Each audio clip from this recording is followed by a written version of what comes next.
Sports. We are Fox Sports. We are St. Louis.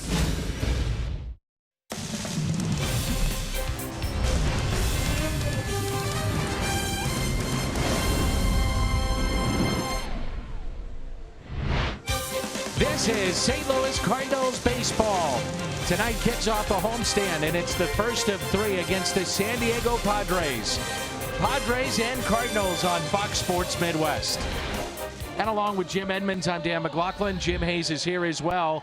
Let's jump right into it. It's your Old Dominion bringing your best, and we'll start with Jose Martinez, a red-hot hitter for the Cardinals. Yeah, he's been red hot, especially these last 8 games, but we all know he can hit, and when he puts it together, you can see the gaudy numbers that he can put up. 14 for 28 during this hitting streak. A terrific series over the weekend against Cincinnati. The great plate coverage. He can pull it or go the other way with power. Meanwhile, on the other side, for the San Diego Padres, the big offseason signing. He comes from Kansas City to San Diego. Slow start, but this young man can really hit. Same kind of thing. He can hit the ball the other way, pull the ball in the seats. Big-time average, big-time player, and he does do a lot better on the road. 318 the average his last 6 games. Jack Flaherty will go for the St. Louis Cardinals tonight. Flaherty and the Cardinals playing host in Game 1. Cardinals and Padres coming up on Fox Sports Midwest.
Budweiser. Wherever legendary MLB moments happen, Budweiser will be there. And by Chevrolet, the #1 selling brand in the St. Louis area. Find yours at your Mid-America Chevy dealer. It's a hot, warm night here in St. Louis, and Jack Flaherty, the young right-hander, will go for the Cardinals. Last time that he saw the Padres was in San Diego, September 6th of a year ago. 5 innings, 3 hits, a run that was earned. He has really improved since that last time out. The red-hot bats return. The Cardinals took 2 of 3 over the weekend in Cincinnati. The Padres are in town, and baseball comes your way next.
And the autograph of the great Red Schoendienst.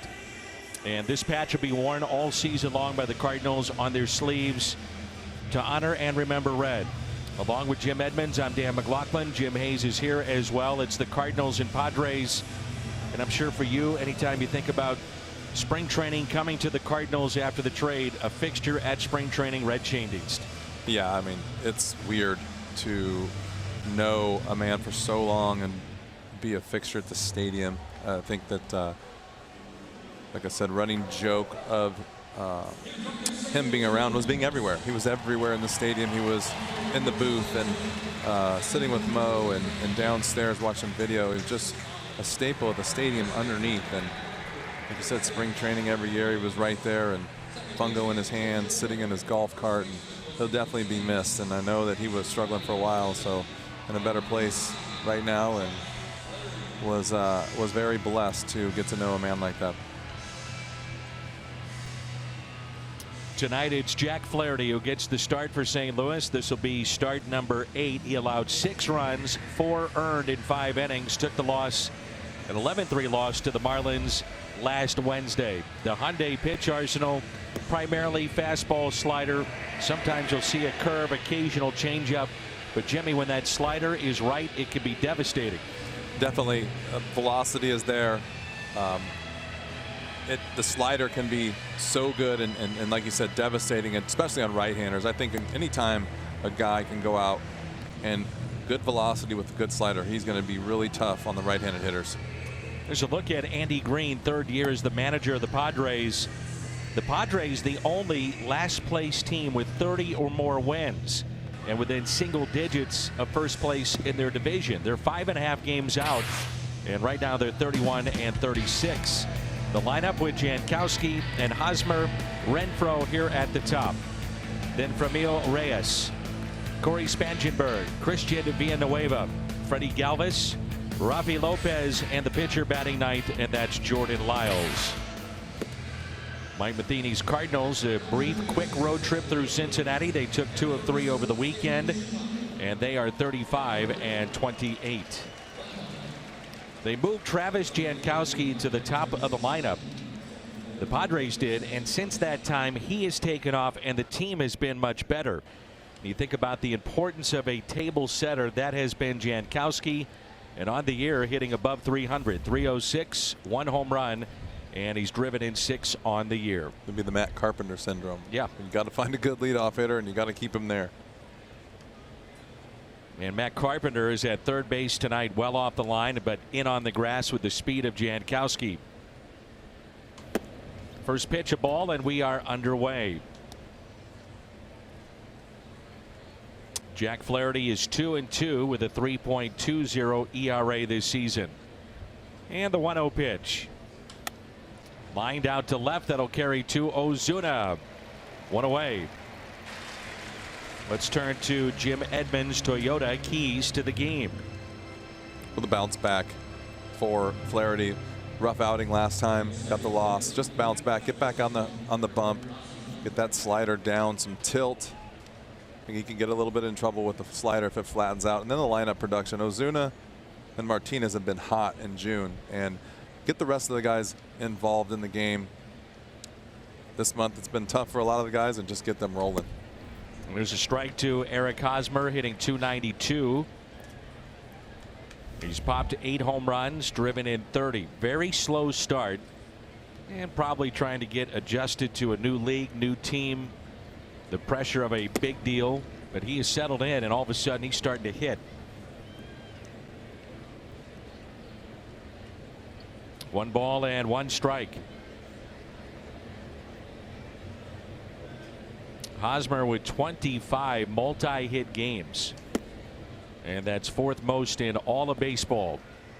So when he gets the hits, they're coming in bunches.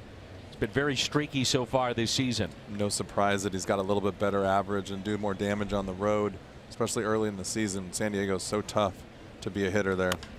And a ground ball hit to first, taken there by Martinez. Steps on the bag for the out.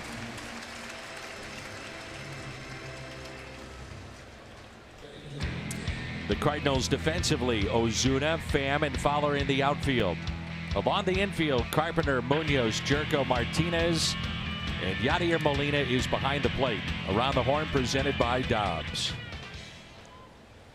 Here's Hunter Renfroe. He was on the DL. An elbow injury, and since coming back 12 games, he's driven in 7. First pitch, a strike.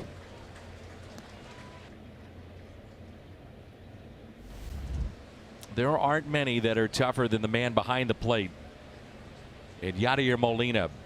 And the Padres folks that follow them day in and day out, they just couldn't believe that Yadi was back in the lineup, playing every day. Played all 3 games over the weekend.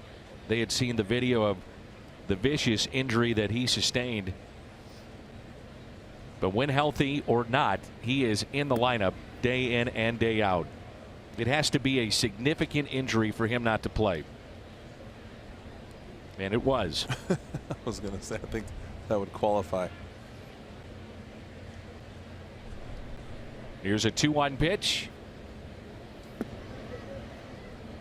We talked to the president of baseball operations, John Mozeliak, who never likes to talk in absolutes. And I said, well, is he, though, the toughest you've ever seen? And he said, Yadier Molina is the toughest baseball player I've ever been around. And it's a credit to what he does, and they try to tell the young players this, what he does in the offseason, to where the season is actually a relief, but it's the offseason where it's the grind for him. It's pretty normal for the good ones. I mean, I think then also you're talking about tough, you're talking about as much or more mentally tough than anything that he can deal with physically, because you have to want to play the game every day to be able to go out there and do it. There's Dexter Fowler.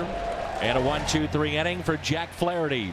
Half inning in the books. Cardinals coming up in the home half of the first, and there's no score.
Matt Carpenter at the top of the Cardinals lineup, very comfortable there, and riding a 6-game hitting streak coming into play, followed by Tommy Pham and Jose Martinez. Marcell Ozuna, Yadier Molina, Jed Jerko, Dexter Fowler, Jairo Munoz, and the pitcher batting ninth, Jack Flaherty. Jordan Lyles allowed 8 earned in 4 1/3, took a loss. The Padres were defeated by the Braves 14-1 last time out. He started out in their bullpen and now has been moved to the rotation. Padres trying to figure out any kind of combination of starters.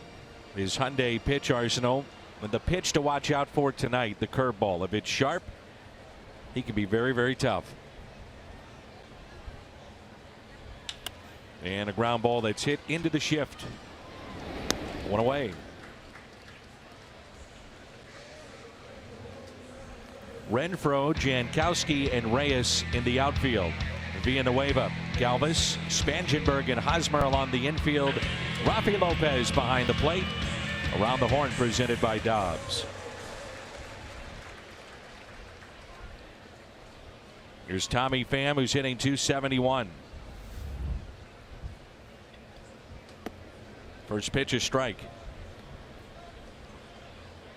It's gotten to the point to where the Padres will use another bullpen start tomorrow.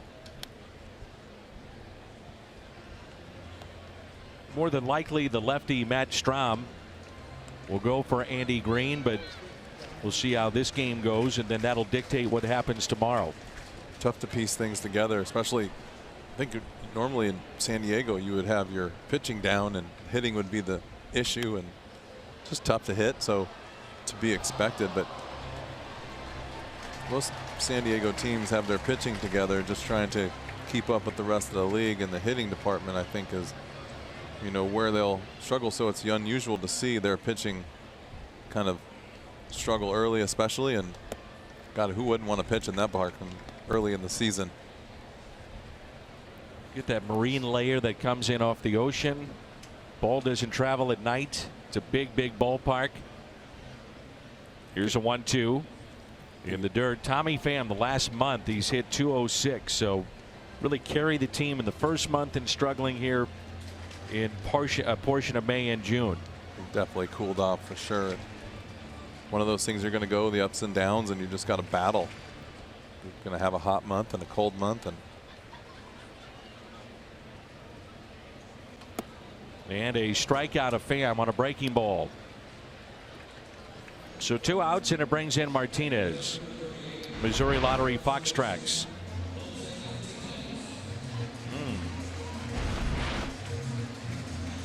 I bet if I'm an umpire, I would hate looking at that box that's on all the telecasts. Yeah. Everybody can see where those borderline pitches are. And then you're trying to explain to people that that ball caught a corner that's never in there. And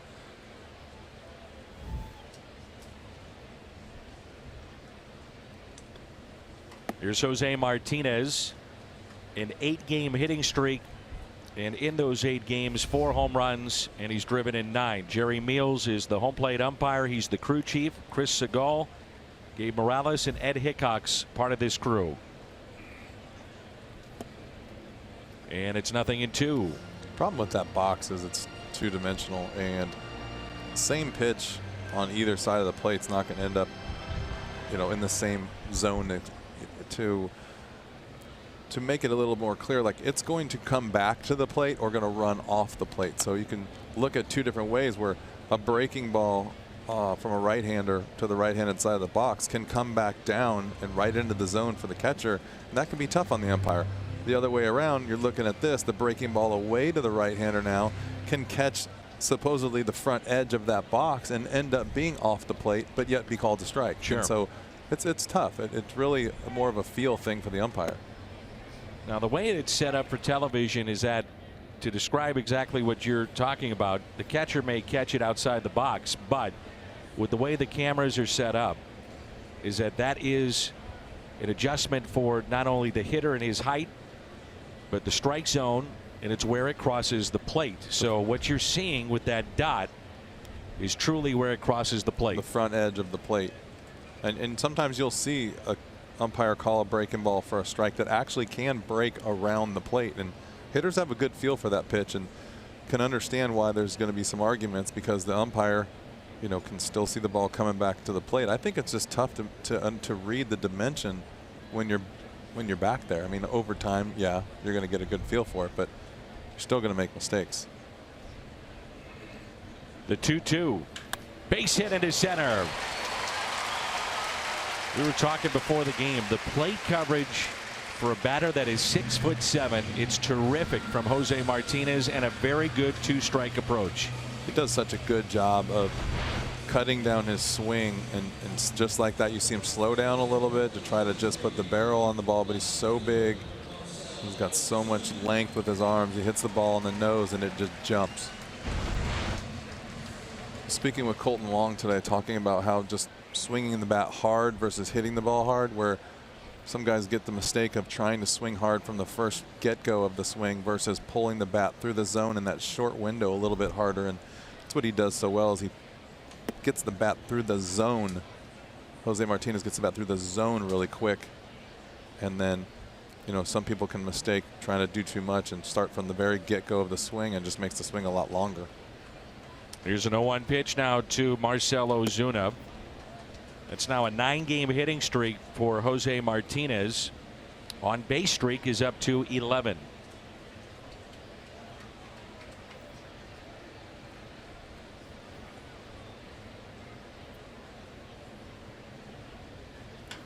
And a little soft ground ball to Jose Oquendo. I saw you down on the cage talking to Marcell before the game. Yeah, we had a nice conversation on the plane about a month ago, and just always checking in with him. And when Yachty was on the DL, we were exchanging text messages because I know they're pretty close. And it's just interesting. I love the challenge of trying to help out hitters when they ask, because it's every single guy is different. There's little tiny things, and the majority of the time it's mental. You know, it's like trying to get better when they don't need it, or trying to hit this pitch when I told someone today the best thing you can do with that pitch is to take it. The 2-2. Tapped foul again. Right by Mark McGuire and Andy Green. Big Mac is the bench coach for the Padres. Skip Schumacher is somewhere in that dugout. He's the first base coach for San Diego. There's Skip, one of our all-time favorites. Yours, not mine. Oh, really? I'll let him know that. I talked to him already today. You know, it's funny, we were in San Diego, and somebody got fired, and he calls me on the way home and says, hey, I got a coach for the next 7 days. I'm sweating it already. Like, don't know what I'm doing, kind of joking. And then the next thing I know, I turn on the TV and he's the first base coach permanently. And I said, what happened to that? He said, I had dinner with Mark McGuire, and the next thing I know, I'm agreeing to be a coach. Mark was very instrumental in Skip's career when Mark became the hitting coach, and then even years prior to that, working out in California. The 2-2. Something was not quite right with Ozuna 2 pitches ago, and Jose Oquendo picked up on that. See if we can get a look here. Remember the swing that he had yesterday. He was holding his left shoulder. He had a swing over the weekend that something wasn't quite right with the shoulder, and I wonder if that's just part of the problem here. Tell you, as a hitter, that front shoulder, when you fly open like that, is the one that gets the most pain. The 2-2 hit up the middle, finds a hole and a base hit. Ozuna hitting close to 400 his last 9 games, and back-to-back singles to extend the inning to Yadier Molina.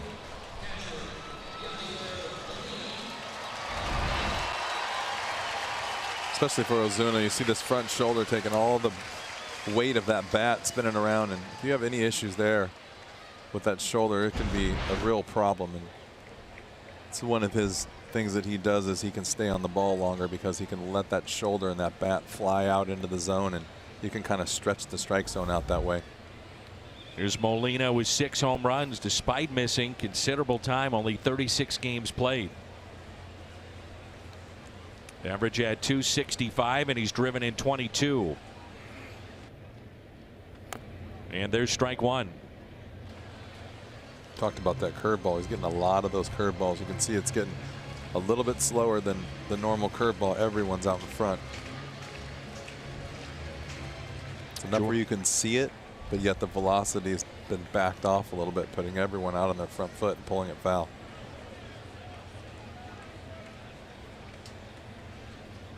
Miles is now set, and an 0-1 pitch to Yadier Molina. This right-hander took a perfect game into the 8th back on the 15th of May. A perfect game. And since then, 6 home runs in his last 4 starts, and the ERA is roughly around 8. Talk about stressful innings. Take a toll on a pitcher. You bet. Especially early. Molina hits it down the left field line, but foul. And believe me, you take a perfect game into the 5th inning, it starts to get stressful in a hurry. At home 2-2, 3.79 ERA, much different on the road in 7 starts. It was this date in baseball history, Nolan Ryan. He threw his 6th no-hitter, and he wound up with 7 no-hitters in his career. And I think he's well into his 40s. Oh yeah, in his 6th and 7th. You faced the great Nolan Ryan. Yeah, I was a big fan. He was one of my favorites growing up as a kid, especially when he was in California. And then I got the opportunity to meet him a bunch of times because a person that my dad played with in college ended up being their trainer. So I met him a couple times, and then finally got to the big leagues. And right before he retired, I faced him. Pretty tough still. Times. It was pretty fun. I think I psyched myself out a little bit. I would too. Still throwing in the low 90s. Yep. Here's the 0-2. Molina hits it to short, backhanded by Galvis, and everybody's safe. Martinez still on the bag at 3rd. So Galvis kept it on the infield. That saves a run, and the bases will be loaded for Jed Jerko. And I'm not sure against the Padres you want anybody else up other than Jed Jerko. Really good play here by Galvis. And a smart play to throw behind the runner, Martinez, who barely, and I mean barely, stayed on the bag. By the tip of his toe. Yes. That's a 3rd consecutive 2-strike, 2-out hit for the Cardinals.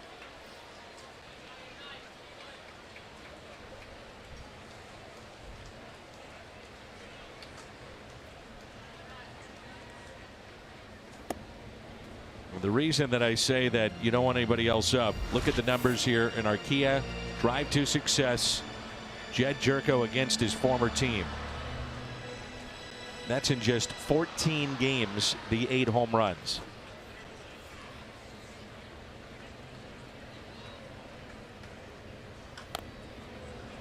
Oh, 2. Inning started with a ground out by Carpenter. Pham struck out. Then Martinez, a base hit to center. Ozuna to center with a base hit. And Molina, the infield hit moments ago.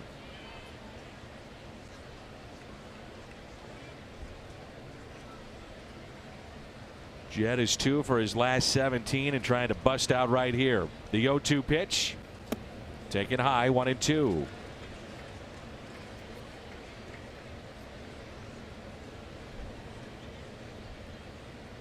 A big gap in left center.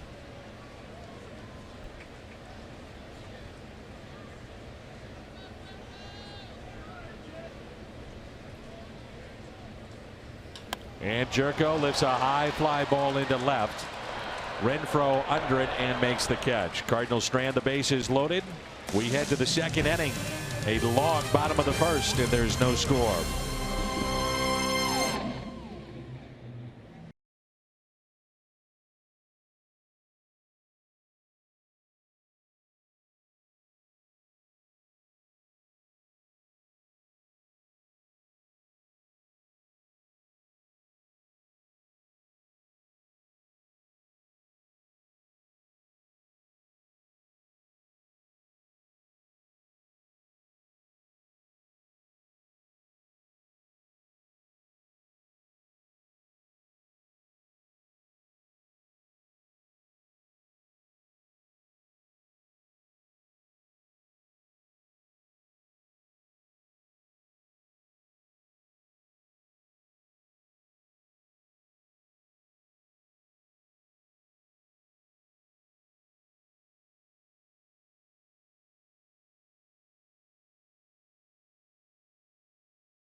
Jim Edmonds, I'm Dan McLaughlin. We send it down to Jim Hayes. Jimmy. Cardinals making a move today. Danny Luke Voigt sent back to Memphis. Daniel Ponce de Leon was called up from AAA. Ponce de Leon was 5-2 at Memphis with a PCL leading 2.41 ERA. But most people remember Ponce de Leon for that awful moment when he was pitching at AAA last May. He sustained life-threatening injuries when he was struck in the head by a line drive. Had to have emergency brain surgery. Ponce de Leon says it's behind him. He told me that's been long gone. I was hoping everyone would forget about it and notice me as a pitcher, not a guy who got hit in the head. That's not going to define me. Dan, quite a story. It is. He spent 22 days in the hospital. He was back on May 9th of last year. 22 days in the hospital. Obviously, his season was over at that point. The Memphis Redbirds went into postseason play, threw out a ceremonial first pitch. And when he does appear, he'll be the 24th different pitcher to appear in a game this year for the Cardinals. 24. It's third most behind Tampa Bay and the Dodgers. Cardinals, to put it in perspective, used 25 all of last year. And he'll also be the 5th Cardinal to make his major league debut. What a story. Ponce de Leon in the big leagues. This is Framil Reyes. And a swing and a miss and a good fastball. First strikeout for Jack Flaherty. It's a good sneaky fastball right here. Throws it right by him. That's what happens when you have that good slider. They kind of go hand in hand. You know, you got to look for the slider, but yet you have the good fastball. That's why we talk about the velocity always being so important, because you really can't catch up when it's above 92. So 1 out, and here's the second baseman, Corey Spangenberg, hitting .202. I was looking at some of the graphs on the lineup of the Padres. Fastballs up in the zone, and it's not just them, but across the board in baseball. But a lot of fastballs up that they strike out on, and then you couple that with a slider that darts away to right-handed batters. It could be a tough night. Yeah, and that's what I mean, the velocity. When you have enough velocity to be sneaky, then you as a hitter, you get stuck when you're trying to guess with pitches, and that's when you start to look for anything off speed, and then you get the fastball. You have no chance, and that's what I mean by anything over 92. You kind of get caught in the middle. You can't catch up with the fastball. You can always try to foul the breaking ball off, but no chance in going the other way and trying to speed up and catch up to a fastball. Outfield is straight away. 2 balls, 1 strike on Spangenberg. And he missed in. If Alex Reyes was still healthy, the Cardinals would own the youngest starting staff in all of baseball. Flaherty, Weaver. And that's hit out to right field. May get out of here, and it does. It gets out in a hurry. A line drive home run for Corey Spangenberg to make it 1-0 San Diego. His 6th of the year. Boy, that got out in a hurry. Tried to go back in there again, and I don't know if he got it a little bit too much of the plate, or Spangenberg just made a good job adjusting and getting his hands inside the ball. Take a look at it right here. Just didn't get it quite in enough. 107 miles per hour off the bat, and a slider taken for a ball by Christian Villanueva. That'd be probably the lowest trajectory of the year so far. In this ballpark for sure. Let's pop fouling out of play. 371 feet, just over the wall in right. Kubota power stats, and Villanueva slugging percentage leading the way. The 1-1 pitch missed in. This is a Padres team. In the last 12 games, they are now 9-3, and they've won their last 4 series. So you're seeing this team playing very good baseball right now. And that's hit out to left. Ozuna going back. He'll look up, and it's off the wall. Plays it perfectly, and they'll hold Villanueva to a single. Nicely done by Marcell Ozuna.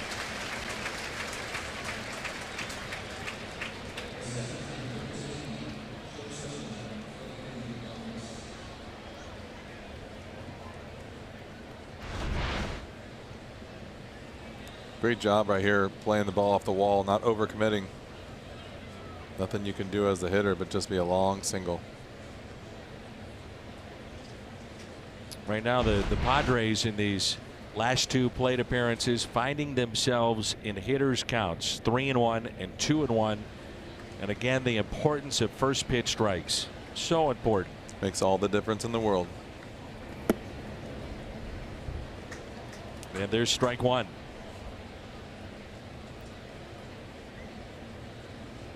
Four is 7 now for Jack Flaherty, and first pitch strikes. Here's the switch hitting Freddie Galvis.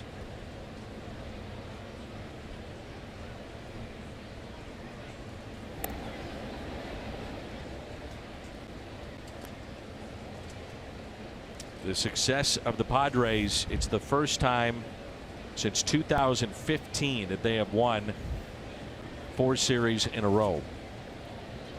It's going back a long time, and that's a lot of baseball. Here's the 0-1 pitch. 0-2.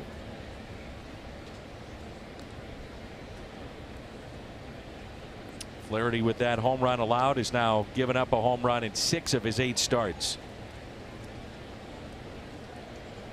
You'll see that sometimes with the left-handed batters with a slider that maybe doesn't break and it just sits on a tee and spins. Here's the 0-2 pitch now by Flaherty. In the air out to shallow left field. Ozuna under it to make the catch. And that's out number 2.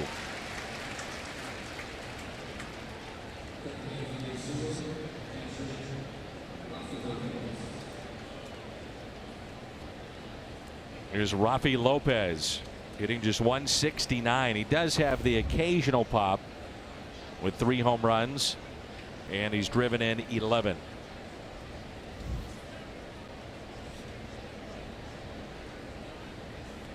So 2 outs, runner at first, and the first by Flaherty is a strike. Talk about the home runs with Flaherty. I think what you're seeing is a guy who challenges the hitters. A lot of pitches on the inside half of the plate versus lefties.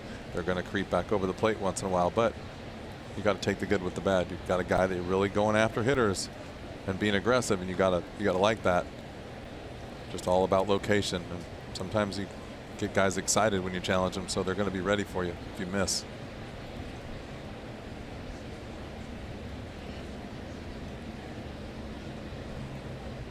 The 0-1 pitch.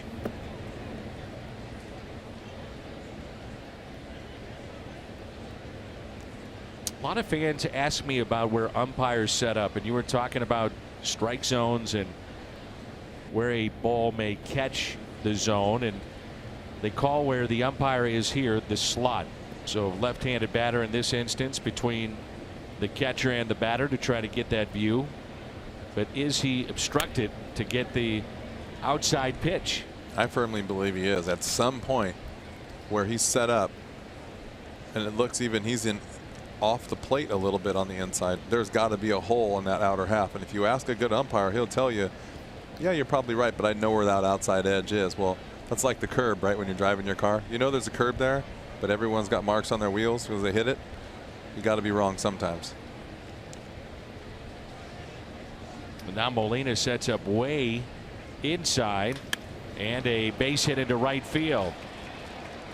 Villanueva will stop at second base, and runners at first and second with 2 down. And that's the pitch I'm talking about right there. It's such a fine line with being able to pitch in and being able to pitch in without the worry of hitting guys. You've got to keep the ball on the inner half, and you can't challenge guys inside and then get them to speed up and then miss over the plate. Why his slider can be so devastating, because when you challenge guys in, you're speeding them up, and then if you got a tight slider, they can't recognize that as quickly, and then all of a sudden the ball's buried down by your feet. So 2 outs and 2 on, and a pitch taken just a bit low to Jordan Lyles, who does have 1 RBI this year. He is 0 for 9. He struck out 5 times. So certainly a chance for Flaherty to get out of this jam.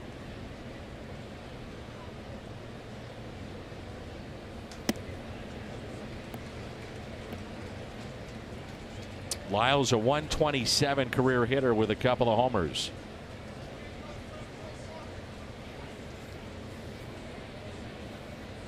Twelve pitches in the first, 22 here in the second, a total of 34. That was a very long bottom of the first for Lyles. Now 2 strikes. Jordan Lyles had 30 pitches in the bottom of the first.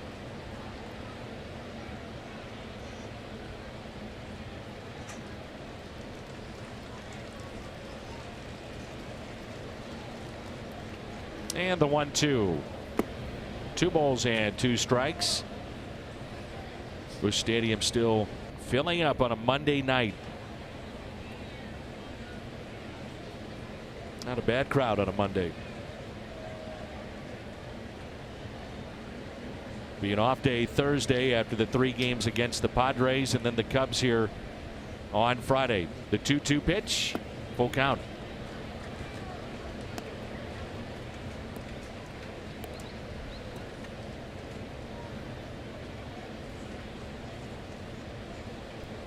Young pitchers, boy, the ups and downs that you have to go through. It is a battle among battles day in and day out. Puts it in play. Carpenter just got it by a step. The home run hit by Spangenberg. 1-0 midway through 2.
Fans 16 and older get a fashion boost when they take home a one-of-a-kind Cardinals all over print shirt courtesy of Shane Company. And get your tickets to the game on June 29th. Cardinals.com/promotions. The Braves will be in town.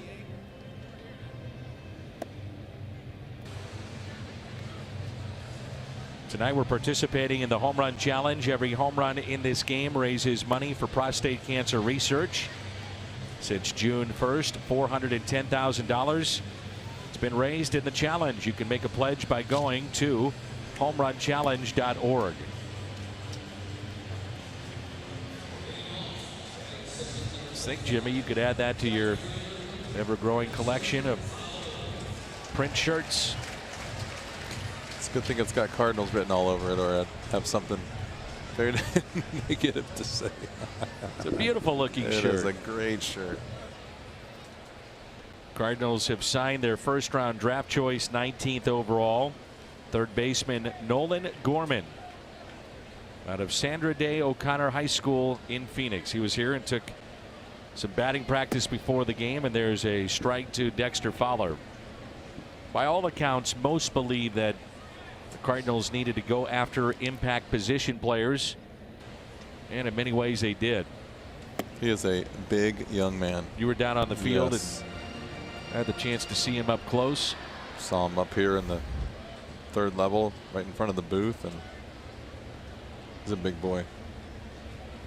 That's one of the fun things to do, is to see those young guys be introduced, take BP, meet Mike Matheny, some of the others, and then for us, spring training, go on the backfields, and all of a sudden you look at that young man, the body's probably changed a little bit. And here he is today. I mean, Mike is huge, by the way. You see he's standing right up next to Mike.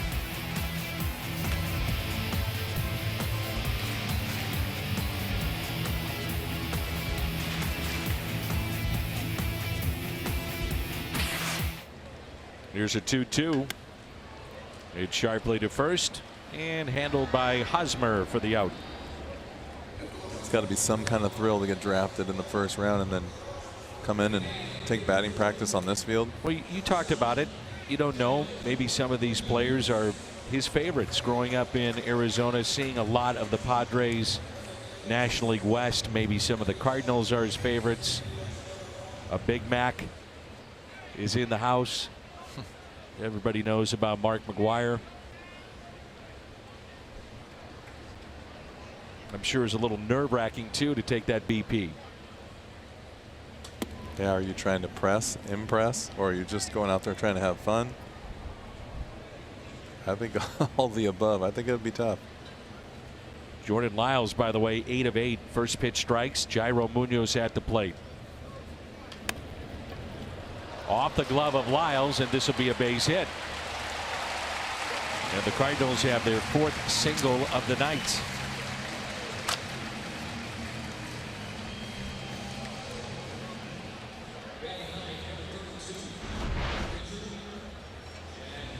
That breaking ball and try to stay inside. I love the acrobatic pitchers. It's got to be an awkward spot because you're falling through, falling off to the side, and yet you get something so simple as that slow roller right there, and you just can't change your body back into play to really make a play on that pitch or on that ball hit. It's a second infield hit for the Cardinals, and now Jack Flaherty, who has 2 sacrifices on the year.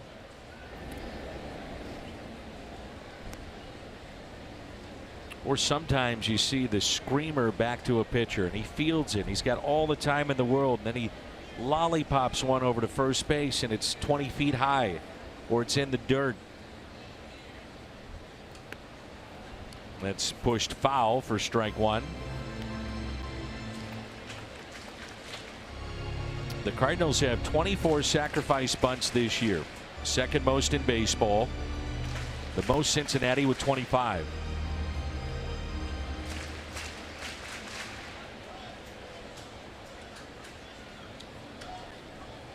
And the 0-1. Pushed up the first base line perfectly. Hosmer. Spangenberg covering the bag at first base. And it puts Munoz in scoring position.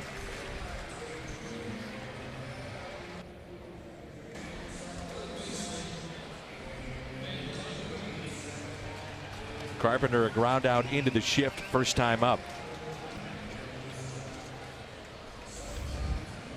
We talk so much about Matt Carpenter being a leadoff man in the position that, at least in terms of numbers, he seems to be comfortable with. But you also get, once your first time through the lineup, the potential of an RBI man in your top spot of the lineup, and that's what you have in Carpenter.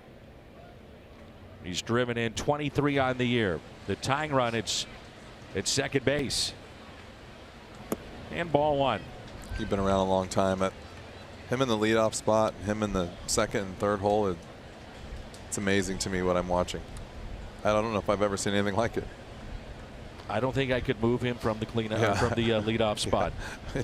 Have you ever seen numbers that are so different? And then yet, which is crazy is he would be a great 2, 3, 5 hitter.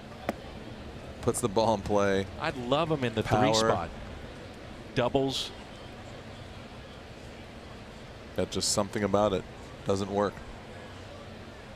He's hitting .290 this year from the leadoff spot.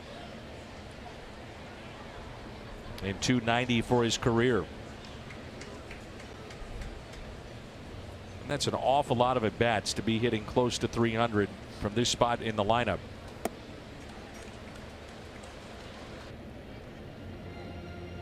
It's 2,788 at-bats in the leadoff spot and a .290 career hitter.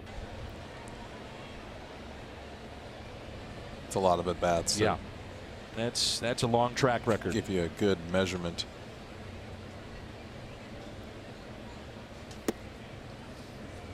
Now there's times like these. It's kind of like with Joey Votto, 3-0, 3-1.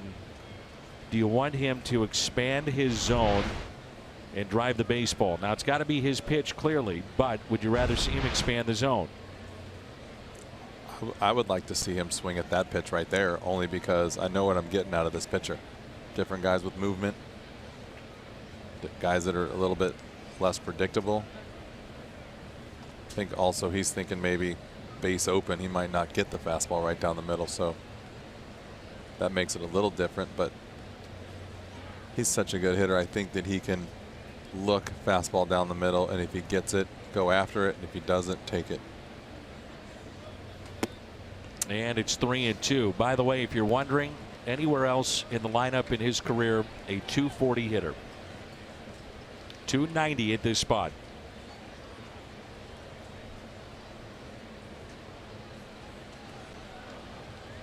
You know, 500 at bats is a season, so you're talking about over 5 years essentially as a leadoff man. And now he strikes out. So the second strikeout for Jordan Lyles, and the Cardinals strand a runner. Their fourth of the night. It's 1-0.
Blood, but you can make sure it's available for local patients in need.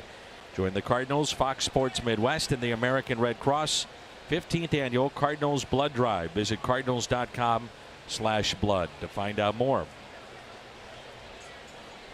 Jankowski, Hosmer, and Renfroe.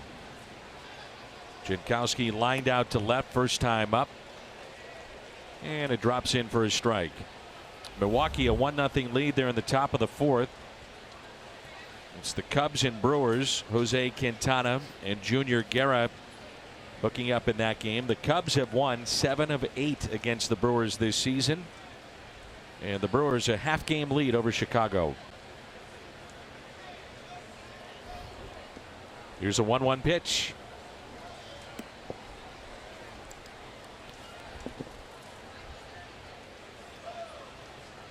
The Padres had a winning season in 2010, 90 wins, did not make the playoffs, and that's been their only winning season in the last decade, as Martinez steps on the bag for an easy out.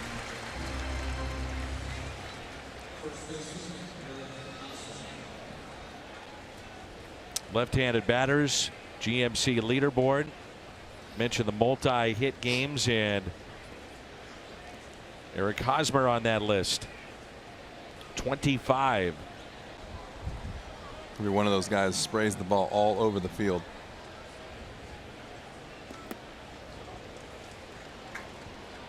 We had a walk-off hit against the Cardinals in San Diego earlier this year.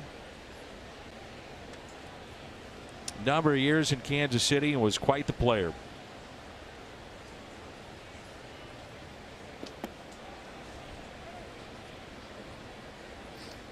Hits by direction, and to further your point, spraying the ball. A little surprising, only 14 to right field.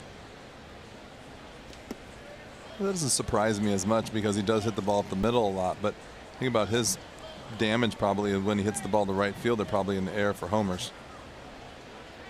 more of a line drive hitter that hits the ball in the air with a little bit of power, even though he can do some serious damage when he gets a pitch to hit. You know, it was curious when the Padres went to go get him. His ground ball percentage 56.8% this year. That's 4th in Major League Baseball for a middle of the lineup type guy. And you talk so much now about launch angle, and he puts the ball on the ground. There's a strikeout of Hosmer, and that's number 2. You know what creates that too is trying to do too much and lift, and the ball's not carrying, trying to do a little bit extra, you pull off. Now you're leaving the barrel of the kind of pulling away from the zone and then just tapping the ball on the ground.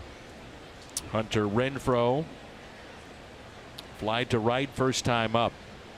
1-0 Padres and a home run by Spangenberg.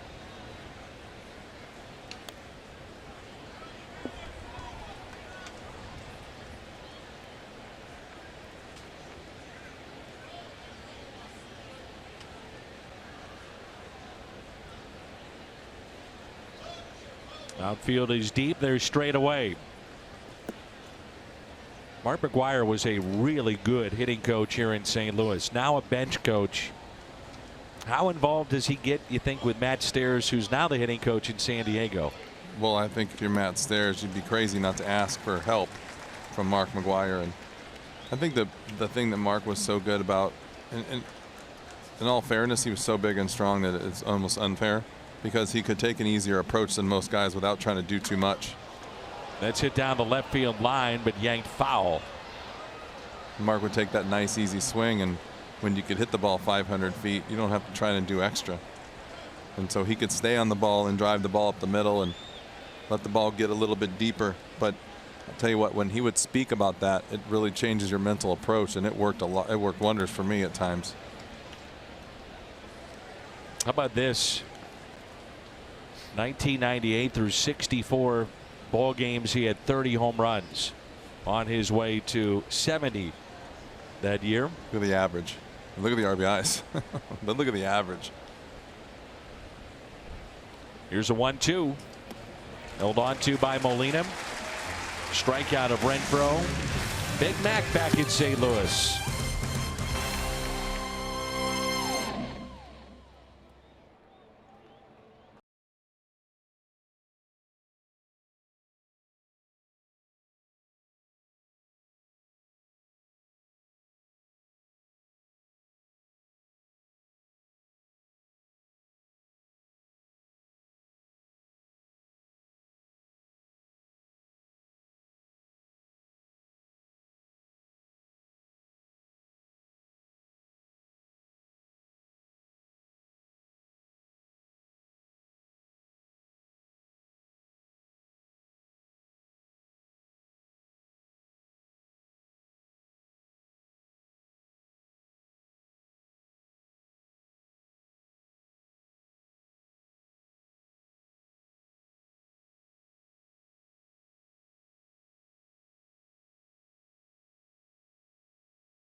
Welcome to those in countries around the world aboard at naval ships at sea, and thank you for your service. With Jim Edmonds, I'm Dan McLaughlin. Jim Hayes with us as well, and a strike to Tommy Pham. Struck out looking back in the first. It's Pham, Martinez, and Ozuna. And a base hit into right field.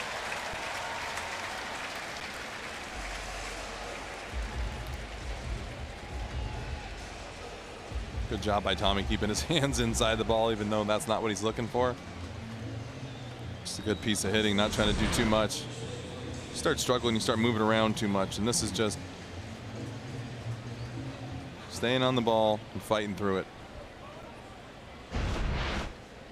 Last time we saw Lyles was back on the 10th of May. 2 runs in 5 innings. Let's see, second time through if the Cardinals can't get to him.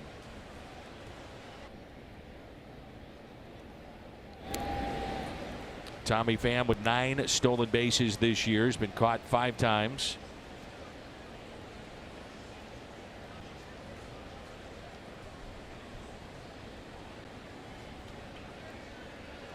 Rafi Lopez has seen 30 attempts against him.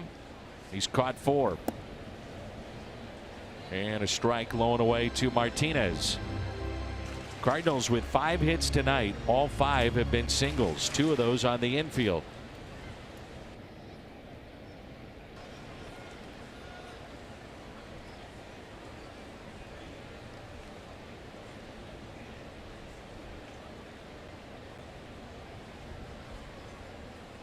And the 0-1.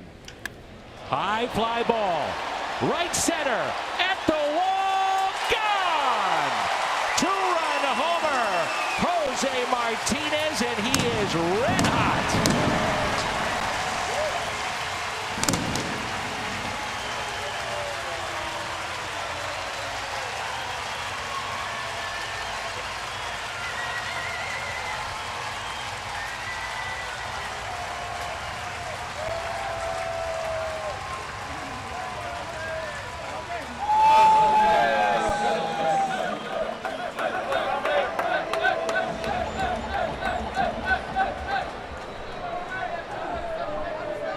He's now the team leader in home runs with 10.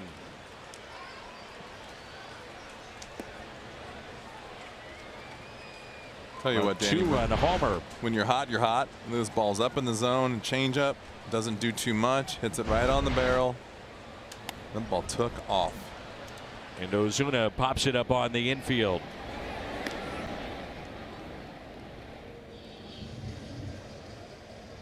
Five home runs in his last 6 games.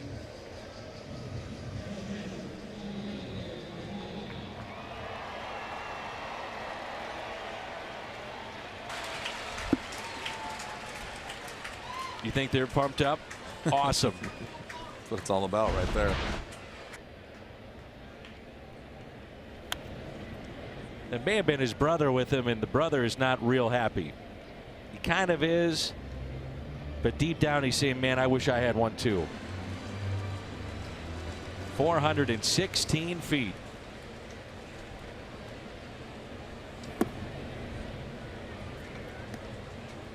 One ball and 1 strike on Yadier Molina. Infield hit first time up. 5 home runs in June, most of any month for Jose Martinez. Villanueva stays with it.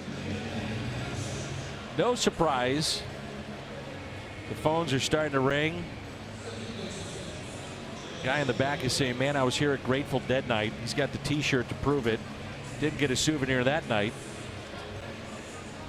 And now this kid gets one in front of me. See, I'm guessing that the young boy on the left there is his brother. And he's just waiting for a Jed Jerko right there. He's waiting for the Jed Jerko homer. I was going to say, if you don't think he's not upset, you got to be crazy, because everyone wants a ball that lands right in front of you. You know, we've done it before. Got to get that kid a ball. You up for it? I'm up for it. But, I mean, there's a guy down there that usually does all our field reporting, has to be up for it too. Good point.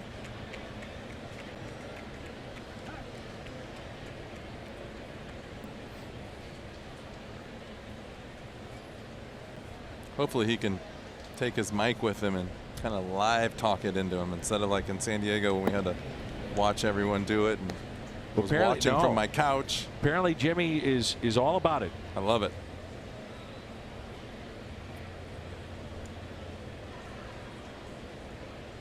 Now they're getting screenshots. And a fly ball into shallow right center. The catch made by Jankowski. A souvenir here at the ballpark, always fun. Night that young man will never forget. And probably not his dad either. 2-1, Cardinals on top.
Runs. Jimmy, when can we expect the Cardinals shortstop back? Still to be determined. As you know, Paul hasn't been cleared for baseball-related activities yet, but there he was today, out there on the field with a glove over the brace on that fractured left hand today.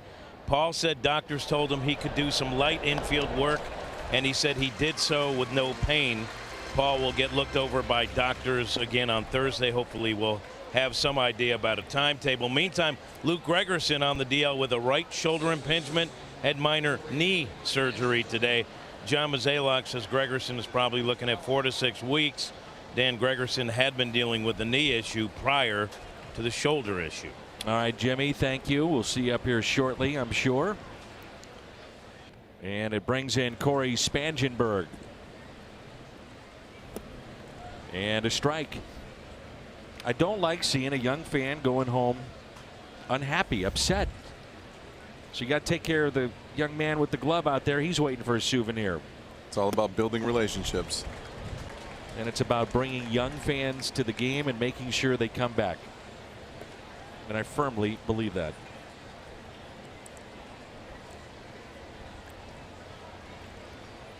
Here's the 0-2 pitch. I'm waiting for the dad to be like, hey, don't worry about it, son. There's a ball on the way. Yeah, now you can't spoil it. It's too late.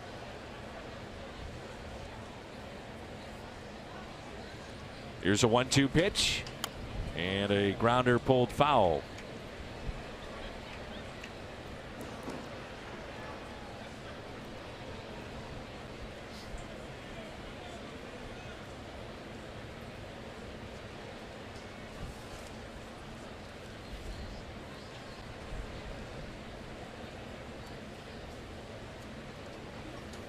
And a fastball and a strike.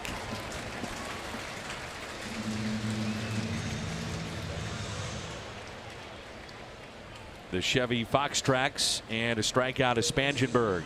That's number 4 tonight for Jack Flaherty. This is a good pitch right here. Good job by Molina. He looked like he's literally trying to lift the ball into right field. So what do? You stay away from him. And a pitch a little bit low. That's 6 in a row now set down by Jack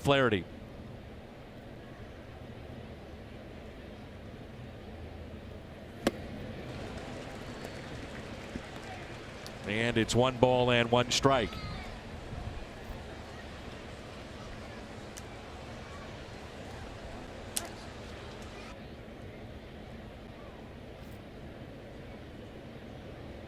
And the 1-1. Good slider.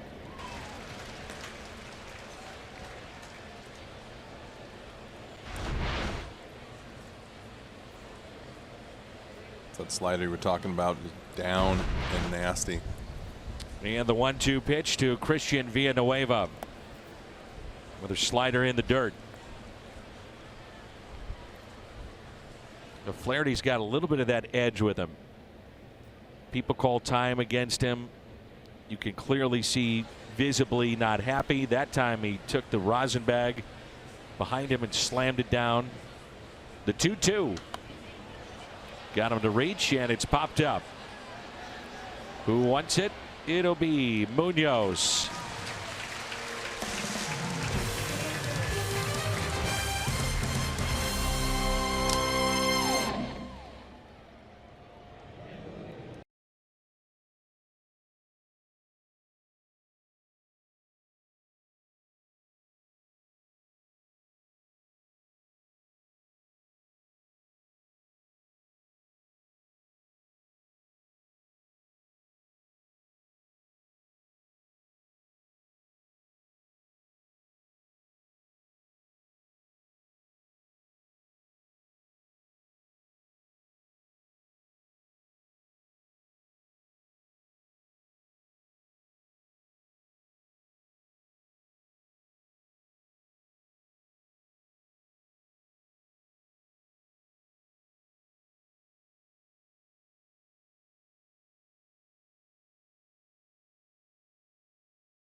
Ballot is now open and exclusively online.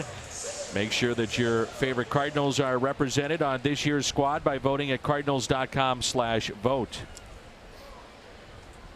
And right now the Cardinals do not have a position player that's been voted in with the first tally. I think the closest was Molina. He was in the top 4. Here's Dexter Fowler, home half of the 4th. And a pitch taken inside. Fowler grounded out to first, his first time up.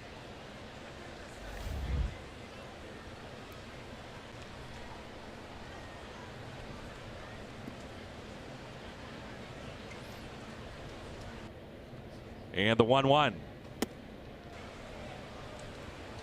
Jimmy, what are you seeing with Dexter Fowler this year? It's been a struggle, clearly. This is his better side of the plate. Overall hitting 177. I really can't tell what is wrong with him and how he's struggling, because he seems like he's taking some good swings, and then maybe at the end of the bat he may be swinging a pitch out of the zone, or just a little right there, just pull off a little bit. Out to shallow center, and Freddie Galvis puts it away. But it doesn't look like it's the same thing every night. It looks like he's just a little bit off, and sometimes that means body's moving a little bit, or getting a little out in front of himself. But that's what the struggle is, finding what the problem is and trying to fix it is hard to do during the season without sitting down and actually taking a couple days off, starting over. And now Jairo Munoz.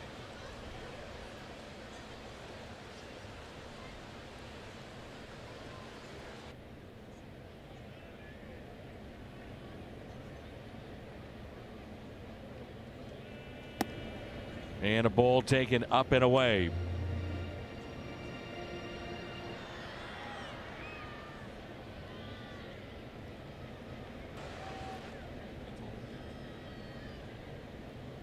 Here's a 1-0 pitch. If you're wondering, we are efforting to get that young fan a souvenir and an officially autographed Jim Edmonds, Jim Hayes, Dan McLaughlin baseball. Now, the problem with that baseball is the two signatures that probably he doesn't want. The good thing about that ball is it's a one of a kind. That's right. By the way. Very unique.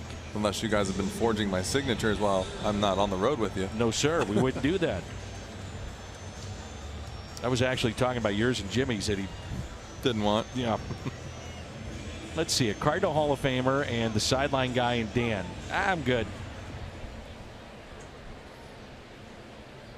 Here's Jack Flaherty. But on the ball, it says, thanks for being a great fan and being here at the ballpark. And a strike to Flaherty, sacrificed back in the second inning.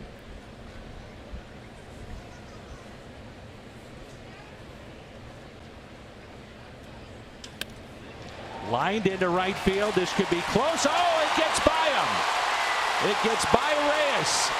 Flaherty on his way to third.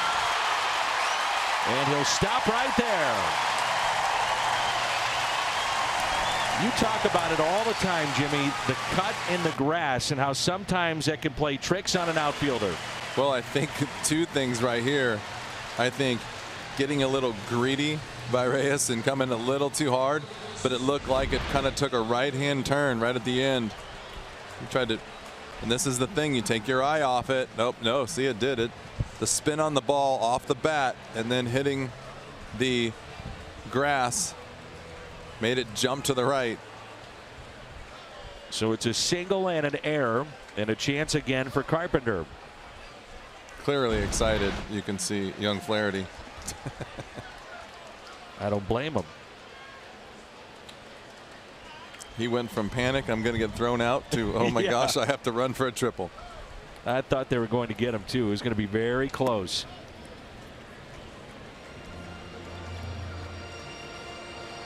Three infielders on the right side.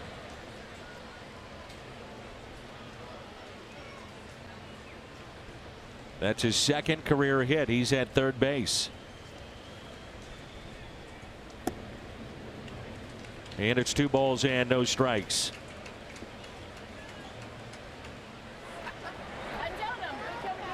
Thank you. 50 years. 50 years. Your grandfather would never got a ball. They got a ball. Oh, bring the cap back in and we'll use that on another person.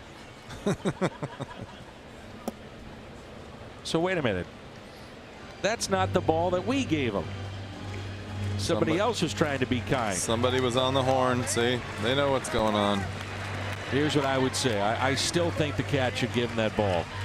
We should just trade him back. Take that ball, the That's clean a one. good idea. Tell Jimmy we need a clean baseball up here. That is a great idea. We'll trade him out. The 2-1 is hit into the shift. Couple of hops to Spangenberg. Jack Flaherty, the base hit. Reached third on the air.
Jim Hayes. Jimmy, Yeah, I'm here, Dan.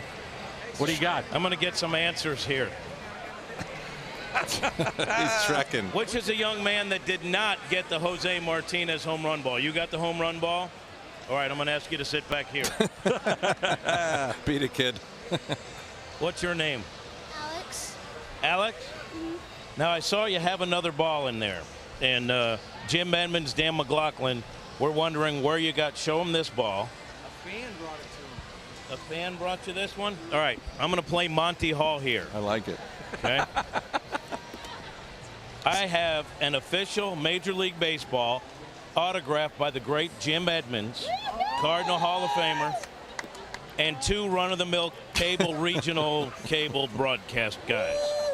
Now, what your dad can do is take some turpentine or sandpaper and rub off the broadcasters, and then you will have a Jim Edmonds autographed baseball. Will that make you smile? So we have a deal. I'll give you this one. I'll take this one. Okay, Dad, what is your name? I'm John. Now, the guy who caught the home run ball, are you all family? We're neighbors. Neighbors? Were you upset that he got the ball and your friend, so it was good for him? Would you rather have this ball autographed by the great Dan McLaughlin, Jim Edmonds, or, you know, that one? This one. You're happy. Good answer.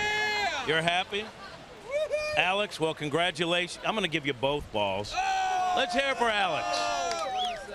And you know what, Danny?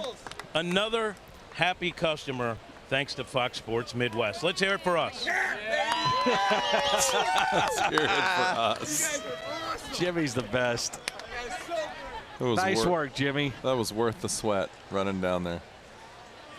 I mean, that's in his wheelhouse. That's his element out there. Among the people, man on the street kind of thing. Doesn't get any better than that.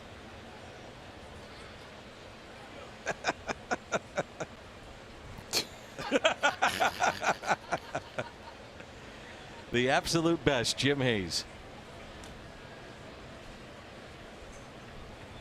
Oh, very nice. There's Jimmy. We left him for the sweet spot, of course. Had a nice little inscription on the baseball. Jim Hayes signed it as well. And hopefully we have a very satisfied customer coming to the ballpark, and we'll come back time and again. Here's a 2-0 pitch, and it's taken low, 3-0. Just saw there, looked like it was right by the arch, the lightning that is in and around the area. There's some kind of a view from up here. Sure is. 3-1 the count on Freddie Galvis.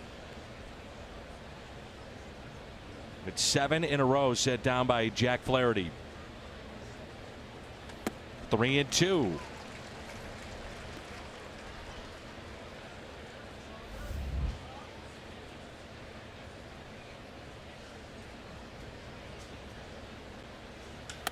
And it slapped the other way, but Ozuna positioned perfectly. So from 3-0 to a line out.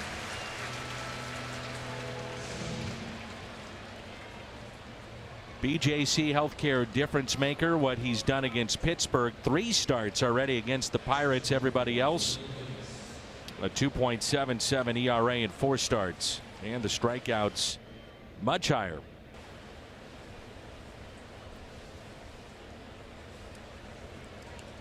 I mention this all the time, but I've seen those that I work with, Al Raboski, Jim Hayes, Tim McCarver, Al, Ricky, always willing and happy to sign autographs, which is something that I think some pro athletes take for granted, but it does make a big impression. You've always done it. Trying to do my best. I think it just comes with the territory.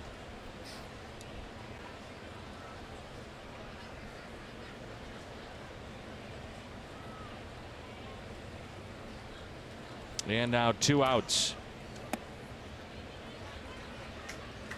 Starting to think that in watching Flaherty a little bit more, that he's got this cross action on his ball. He's got a little tilt to it.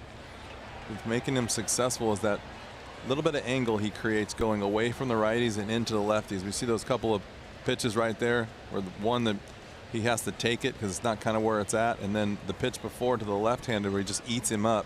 So I think he's got a little explosion kind of running across the plate. I mean, that's what gives that breaking ball such a good angle too, is when it's running down and into the lefties. He's got a little extra angle created by his motion and where he's standing on the mound.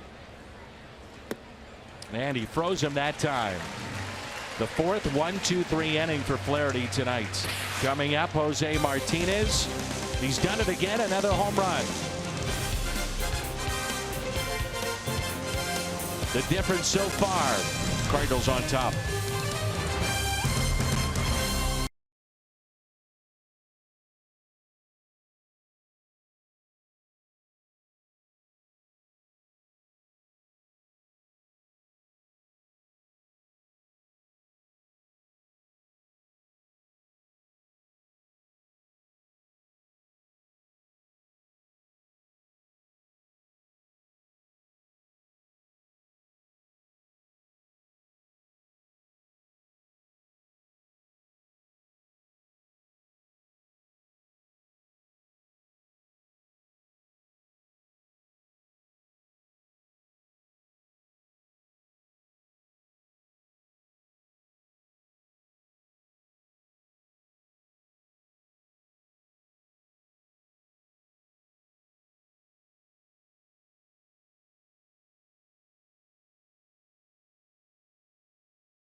That day, 30,000 fans 16 and older take home an adult bucket ad courtesy of Coca-Cola, and kids 15 and younger entering with a ticket receive a kids bucket ad courtesy of Powerade. It's protection for the entire family, and cool off with a free Prairie Farms frozen treat in Ford Plaza prior to the game while supplies last. Tickets at cardinals.com/promotions.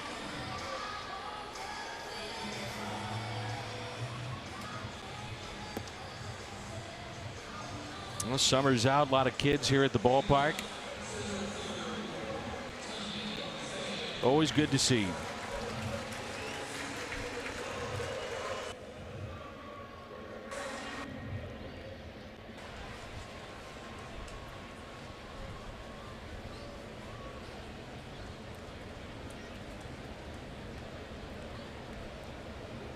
And now Tommy Pham. 2 on our score. I'm concerned about it, Jimmy. And I hear about it, I read about it, that we're not getting young fans involved in the game, wanting to play the game of baseball.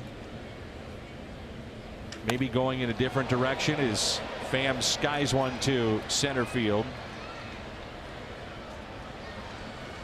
And any chance I get, I talk about it's so important to get the young kids to the ballpark, experience coming to a game. Well, if you ask me, I can kind of see part of it because my own kids, Landon's got baseball games at 8 o'clock at night now, where in the back in the day, I think that, played 4 or 5 o'clock on a weekday, and these kids are playing so much sports, so many different sports all year round now, wearing the parents out from my experience, and it's hard to get them away from that, get them downtown. And you're right, that's got to get the experience, keep the experience going. I think this is the best fan base ever as far as generation after generation after generation, but I just think it's changed out there for the kids as far as what they're doing day in and day out. And then you got to get them off Fortnite. That's a tough one. That is the toughest one. 2-0 the count here on Jose Martinez. Martinez and Ozuna in the month of June combined 8 home runs. They've driven in 20 and hitting .455. Now you love that, but the rest of the team is hitting 193. This guy right now is carrying the club offensively.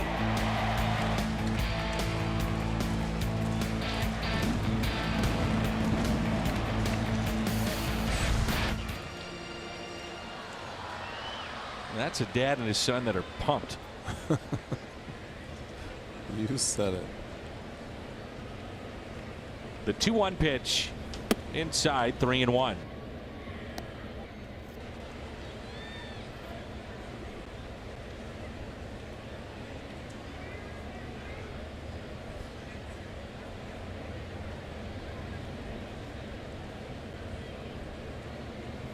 And a base hit into right field. 3 for 3.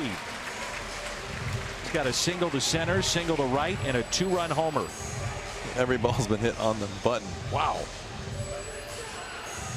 I think that you go back, if you're paying attention to this game right now, just the pitch before that, 3-1 fastball, or 2-1 fastball, or any fastball in off the plate. He doesn't even flinch, and then just gets another pitch out over the plate. I think when you're struggling, you try to do too much, and you miss that fastball in on the inner half of the plate. Rocket Mortgage presented by Quicken Loans. The numbers there for Ozuna. He's 1 for 2 tonight.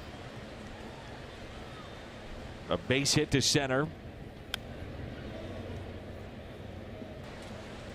That's the 10th 3-hit game now for Martinez, which leads the National League. So coming into tonight, this is what we were talking about. And now it's 8 home runs. The average is going up above 450, and the rest of the team under 200.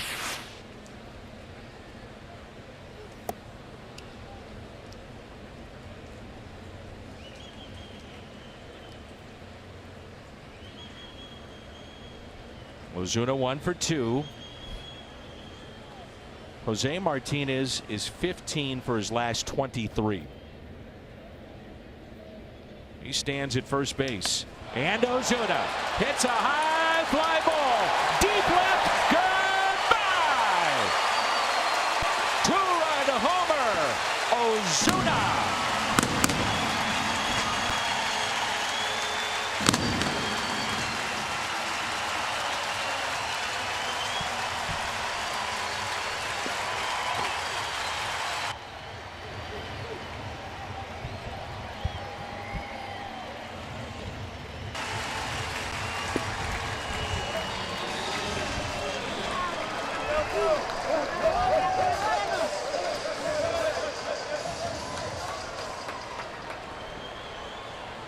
Hit that one a long way. Breaking ball up in the zone, and I mean, you talk about 2 guys carrying a team. I guess you don't need the other 7 guys in the lineup. This ball just sat up there for him to hit. He's even out front, but when you're hot, you keep your hands back. You do a little less. Pass Galvis into left field. He also did that on an 0-2 pitch as well. A 2-run homer by Martinez, 2-run homer by Ozuna, and it adds up to a 4-1 St. Louis lead.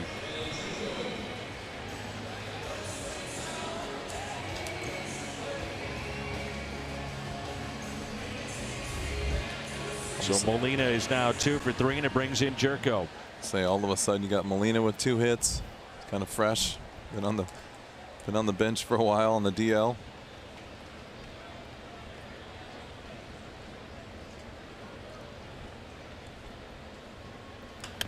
And a ground ball off the bat of Jerko. Galvis takes it himself and the double play.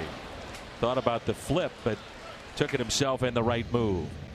Marcell Ozuna hanging breaking ball on an 0-2 pitch, and he launched it out to deep left field. He now has 7 long balls this year.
Ozuna. Both have 2-run homers and a 4-1 Cardinals lead.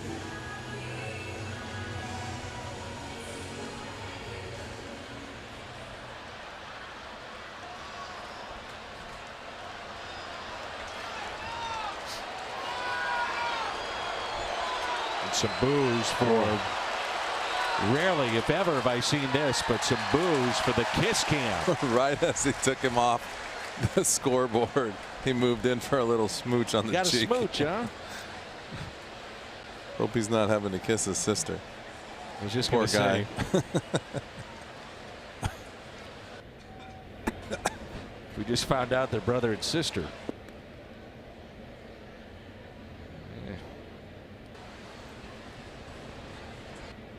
And sometimes it's just better to move on.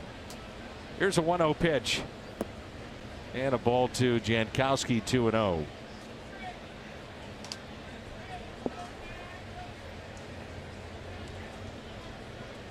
He's 0 for 2. He's lined out and grounded out. And a high chopper towards second. Tough play. Jerko. Oh, nice play. He's played all over the diamond again this year and comes up with a dandy to get the speedy Jankowski. Tell you what, he does a fine job, like you said, all over the infield, and this isn't an easy play. Comes in at third, makes the play. Comes in at second, makes the play. Jose saw that all the way into his glove. Did you see that? Oh, yeah. That had to get in the lights, and he just put his head down and hopefully it hit him in the glove. Here's Eric Hosmer. I mean, there's no way around it. It hasn't been easy for Jose Martinez defensively at first base. And we talk about so many times where guys will take their defense to their offense or vice versa. And clearly that has not been a problem one bit for Jose Martinez at all. And again, he was out here early today, about 2:30, 3 o'clock. Ground balls, working on picks in the dirt, positioning, holding runners on. I mean, everything that you can think of defensively for a first baseman, and he's trying to work himself through it. That's to his credit. Taken there by Munoz. 2 down. It's now 12 in a row. Want to buy or sell tickets at the last minute? Get the StubHub app, where you can grab 100% MLB verified tickets until the first pitch, or sell your extras to another fan. Get the StubHub app today. StubHub, official partner of the Cardinals. So 12 in a row set down by Flaherty. The last base hit was a single to right by Rafi Lopez in the second for San Diego. He's looking for his 5th 1-2-3 inning of the night.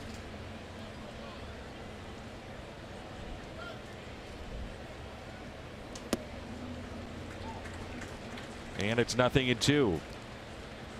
Started to throw more strikes earlier in the count, making it easier on himself.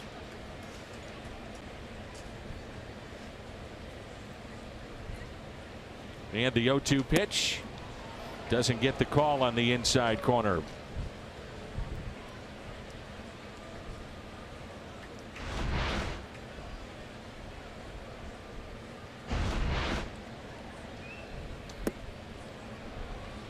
Doesn't get it on the outside corner.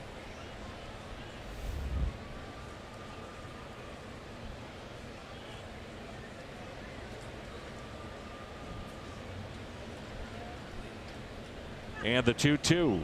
Got him. A swing and a miss. And that's 6 strikeouts for Jack Flaherty. 13 in a row.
Coming to Fox and FS1 with every match live and over 300 hours of coverage. World's biggest sporting event just 3 days away, only on Fox and FS1.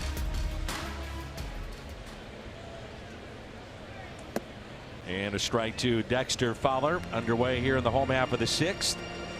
4-1 our score. A pair of two-run homers, one by Martinez, the other by Ozuna. 1-1 on Fowler, who's 0 for 2.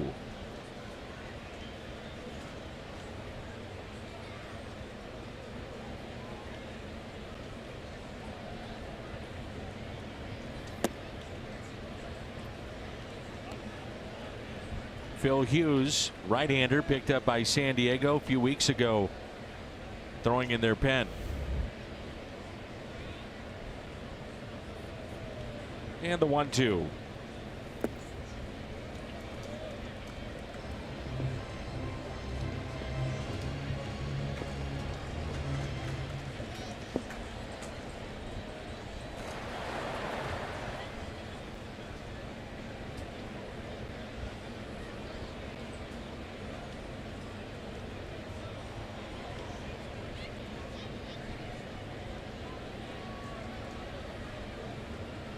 The 2-2 pitch, and Fowler hits it on a hop to Hosmer again. Beats him to the bag, and that's the first out.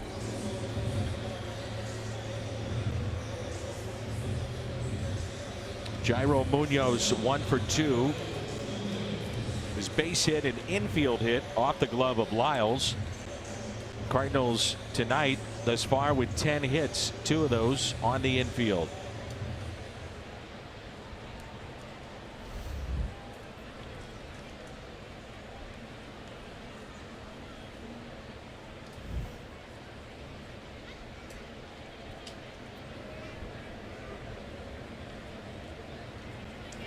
And there's strike one.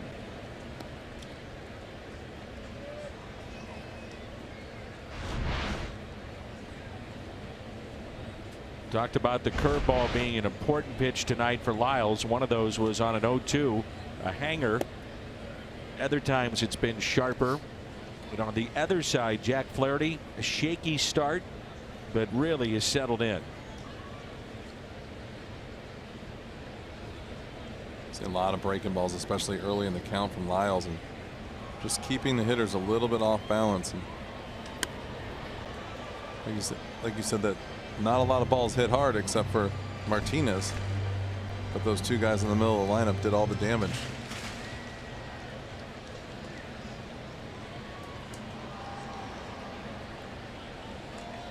Flaherty kind of just cruising along, nothing spectacular, but getting outs. He's kind of settled down and pitched a really good game so far, like you said. A little bit of a shaky start, but he's really come into his own. He's kind of hitting his spots and getting ahead. Time granted. 1-2 the count on Munoz.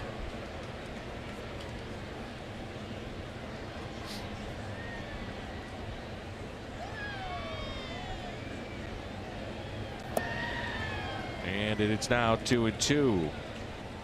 Munoz has done a very nice job filling in for Paul DeJong. Young player thrust into being an everyday player at short. At the 190, committed 3 years. Some growing pains along the way, but at the plate, he's done a very nice job. You know, the ball is definitely going to find you when you're young on defense. It's going to be hit to you over and over and over, and that's where the inexperience can really show up. Put you in some in-between hops, put you in some situations you're not really used to. Everybody up here hustling, everybody up here doing a little bit more than what they do in the minor leagues. And the 2-2. Galvis can't come up with it. Base hit under his glove and a 2-hit night for Munoz.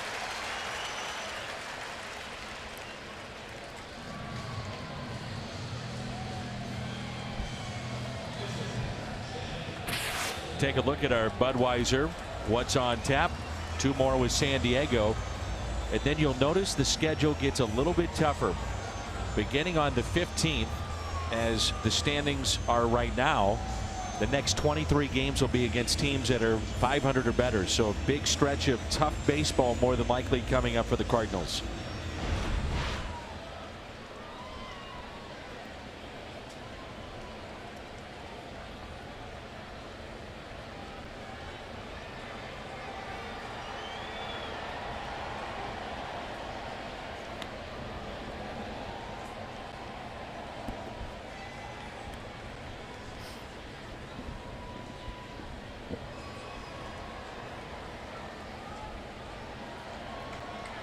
Jack Flaherty with a sacrifice back in the second inning, his third of the year.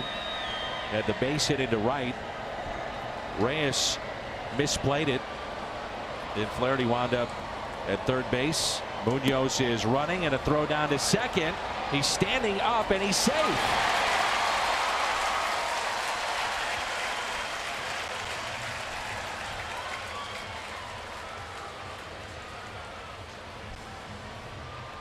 Padres will take a long look at it.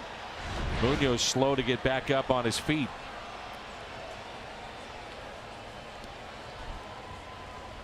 How does he stay on the bag? Well, he doesn't, but Galvis didn't hold the tag. If he holds the tag, he's clearly out. I was wondering what he's thinking, not sliding there. And also, why isn't Galvis holding the tag? I mean, you're taught now more than ever to hold the tag on a runner with replay. The Cardinals and Padres come in tied for the major league lead. 20 caught stealing. The second stolen base for Munoz. Flaherty hits it to Galvis. He'll go to third. And now a rundown. Tries to stay in it. The tag out Munoz. Flaherty stays at the bag at second.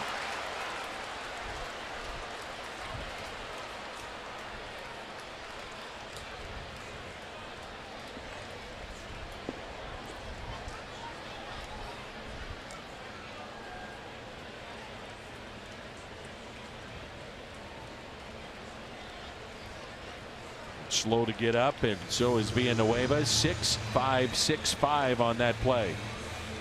There was a lot going on that play right there. Well, they had a shift on, and it was very tough if Munoz wanted to get back to the bag at second, because Galvis, the ball was hit hard enough, and Galvis was at the bag at second. And Munoz got up limping and almost looked like his hand may have been hurt too. Well, and then he, at the end, it looked like he ran over his leg and kind of got caught. That's just an ugly play all the way around, but great job by Flaherty getting to second base. Hustling all the way and sliding. And now Carpenter, who is 0 for 3.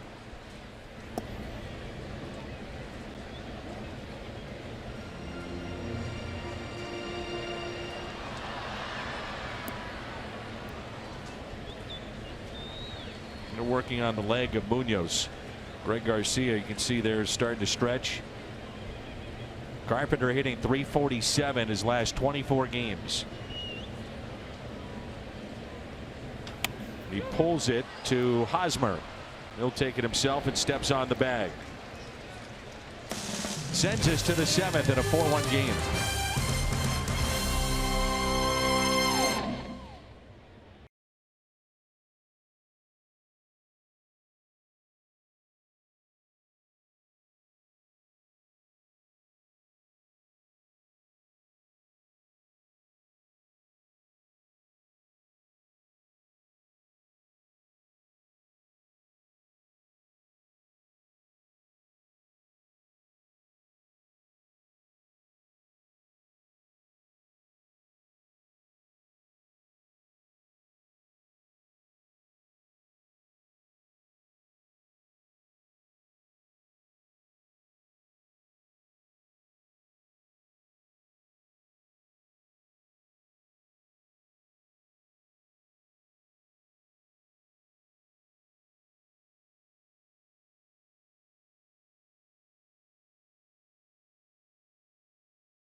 back out there. So limping just a bit. The Cardinals waiting for Jack Flaherty to finish up his warm-up tosses when he does get out there. Donate blood with the Cardinals, Fox Sports Midwest, and the American Red Cross. The drive continues tomorrow and Wednesday. Everyone who attempts to donate gets a special Cardinals t-shirt. All you have to use is the Blood Donor app or visit redcrossblood.org. Enter sponsor code CARDS. You know, something to think about is that Jack Flaherty had the base hit to right. It's been a warm, muggy night here at the ballpark, and it got away from the right fielder and wound up at third base. And now just moments ago, hustling on the ground ball to get to second. And we've seen here in the last couple of weeks issues with pitchers that once they run, you know, it takes a little something out of them when they go back out on the mound. I was watching after that triple, and you know what's funny is I think he kind of settled in after that, or it didn't really affect him. But that's something I've been watching, and I kind of forgot about it just because he just kept on cruising along. So you're right. It is something to watch each and every day that you're playing in a hot game, and pitchers have to go out there and exert themselves. Looked like it may have caught up a little bit with Walker and Weaver in their 2 starts, and we'll see if that happens here. It's 13 in a row set down by Flaherty. And you always think about, too, a third time through a lineup with any pitcher. And that's across the board in Major League Baseball. And that's why you see starters don't go very deep. They talk about the third time through. And against Flaherty, the average is 323. So a couple things to think about going into this 7th inning. 190, 254, and then 323 the third time, the average against him.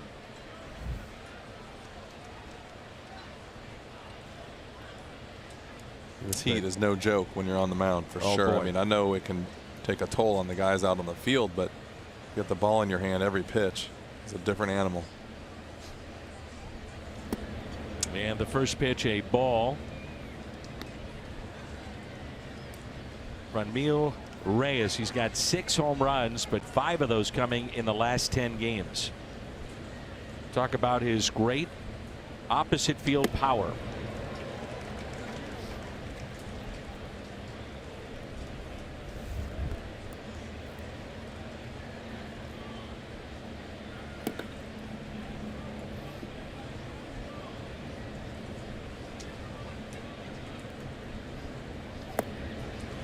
The slider, and it's 1-2.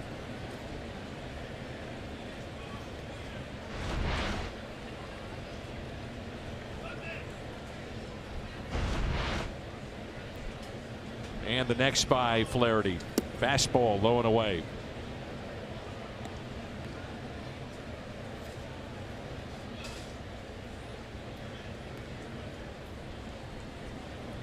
The 2-2. Fouled back. John Brebbia, the right-hander, starting to throw in the pen. You wouldn't think Jordan Hicks would be available today. Ideally, with 3 days in a row, you'd like to see at least 2 days off for Jordan Hicks. This would be his second of those days tonight. But Norris, you'd have to assume, is available.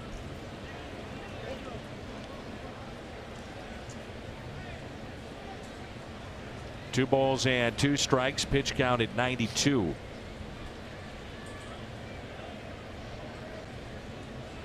Ponce de Leon, Daniel Ponce de Leon, for those of you that have just joined us, was called up today.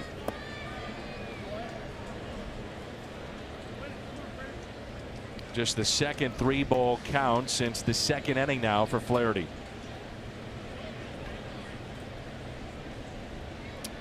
The 3-2 pitch popped up.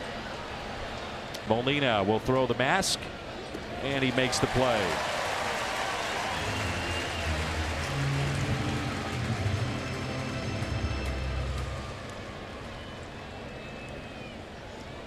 Definitely think that Mike took notice of what we were talking about as far as running the bases, but also the heat and also the pitch count. So good job here is you see the pitch count and pitches by inning, but I think a good job of getting guys maybe loose in the bullpen, just in case. It's always that what if, and you don't want to wait and take for granted and then something happen and it's too late.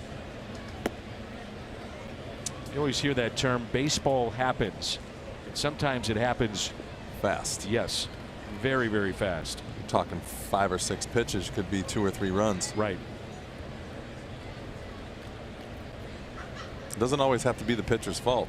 You know, ground ball gets booted, little momentum, little excitement, another base hit and a homer. You're talking 3 runs and 5 or 6 pitches. And in this case, a tie game, and in other cases, you put a game out of reach. 2-0 the count on Corey Spangenberg. And his solo home run back in the second inning. 3-0.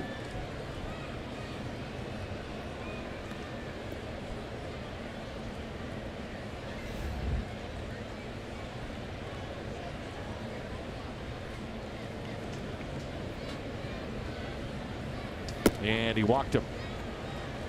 So the first base runner for the Padres since all the way back in the second inning. If you're the manager right now, you give him a pass, see what he comes back with. But for me, I don't let him go much further than probably this hitter if he looks like he's struggling. First walk that he's allowed. And this seems to be the right time to take that mound visit, slow him down, catch his breath. That's the thing in the field when you exert yourself on offense and then you go out and you play shortstop. You get you know, even if you get a ball hit to you, you still got pitches in between. Well, the pitcher, he's got the ball in his hand and he's working right back out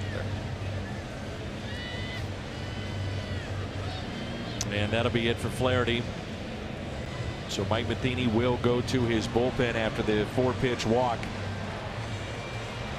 Sometimes it's not just the walk, but how it happened too. So John Brebbia will come in. Nice round of applause coming up.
Cup coming to Fox and FS1 with every match live and over 300 hours of coverage.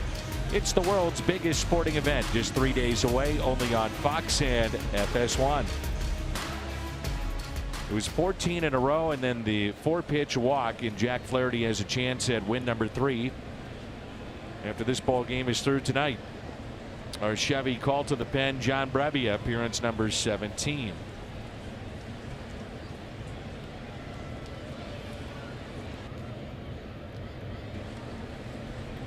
Villanueva, as we saw in the series against the Padres in San Diego, was struggling so much against right-handed pitching they had to sit him.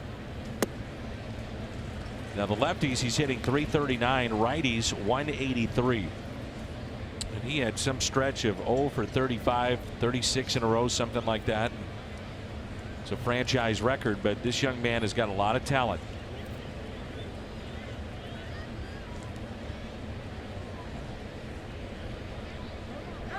And now time called. Got 15 home runs on the season. He's driven in 35. I was going to say sometimes young players with home runs start to tend to be the overswing, bigger swing, bigger problems, and when you're young, it's hard to fix them.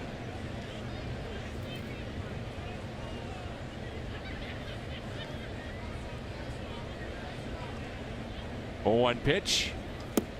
0-2. Phillips 66. What's in the tank? John Brebbia since the 28th of May.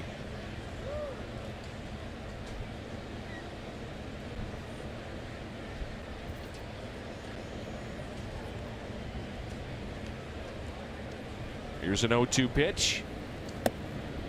What's Yachty there, isn't it? The slider away that he swings through. Middle, outer half, and then goes with a fastball in on a batter that's hitting a home run every 12 at bats. 4th best in Major League Baseball. And you got to be careful going right back to the slider. It's especially with the kid that's thinking with the program. The fastball in, slider away, fastball in. You know, as a hitter, that you get that slider away and followed up by a fastball in off the plate, that you're going to probably end up with another slider away, and you're thinking along with that. Pitcher throws a bad slider, it can be home run land all over again. So Yachty, knowing that, goes back inside with the fastball, trying to tie him up. They talk about him pulling out pitches, and you think about his slider. If it's a good one, if he puts it in play, it's a ground ball. And it might be his 7th double play that he grounded into. Another good job, I think, here going with fastball inside. Just got to get it in there.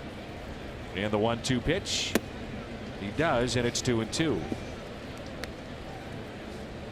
And now when you're the hitter, you're confused, because now you're thinking, is he going to go in there again?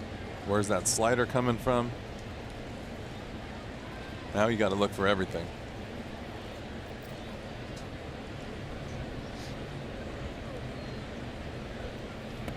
And a check swing.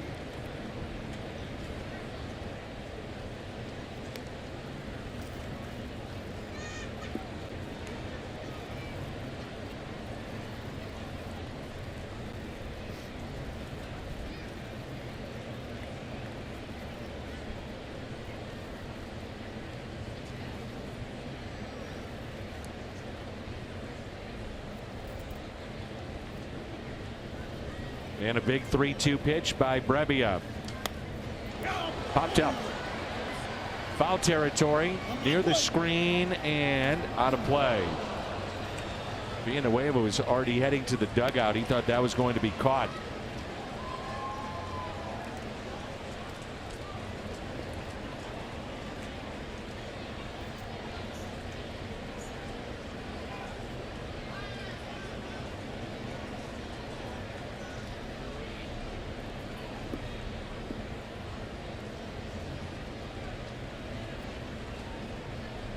Eighth pitch of the at bat right here.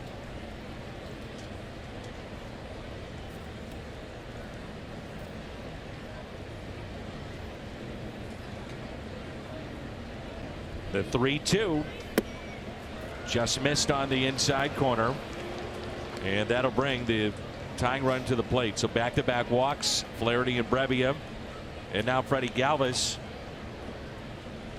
was grounded into 5 double plays. I think right there in that situation, from watching this game for so long with Yachty, the mound visits right there might have played a hand in him not going to the mound right there and finding out what Brebbia wanted to throw there. Yeah, many times Yachty, he would do that. Yeah, because you want, sometimes when you put the finger down, you want to make sure that your pitcher's comfortable with that pitch in that situation, because you don't want to just throw the standard fastball right there. See how you try to get it in, inside. Well, if he's not comfortable with that pitch, you want to know that. And all 3 fastballs that were in were way off the plate. So he would go out there and say, what do you want to throw here? Let's go and throw it. And then go back behind the dish and wouldn't even put a sign down and just, you know, bring it to me. Right there, not wanting to go out there, maybe kind of had a little bit of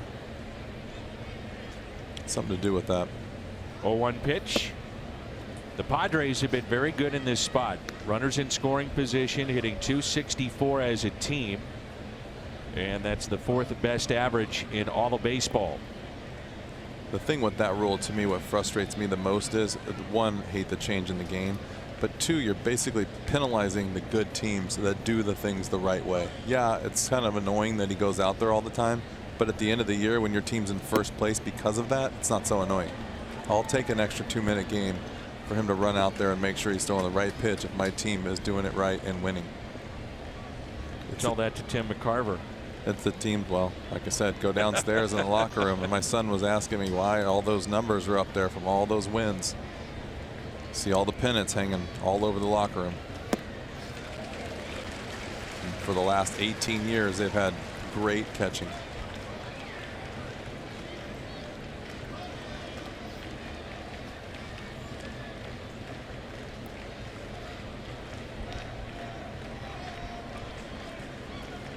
And a lot of those pennants, or at least 2 of them, big part of it, Yadier Molina, 06 and 11.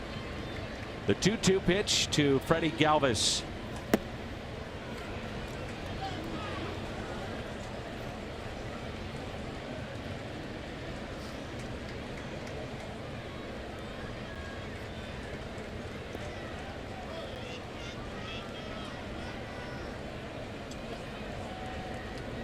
Fourth consecutive 3-ball count right here, and a big pitch in the game. The switch hitting Freddie Galvis at the plate. He's over 2, and now the bases are loaded.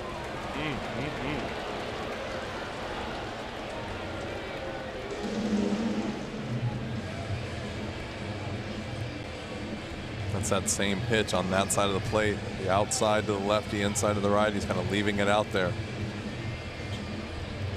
Austin Gomber, you have the left-handing hitting Lopez due up, all right-handed bench for Andy Green. 14 pitches, 8 have been out of the strike zone now for Brebbia. And the bases are loaded. Coming up, Margaritaville night here at the ballpark.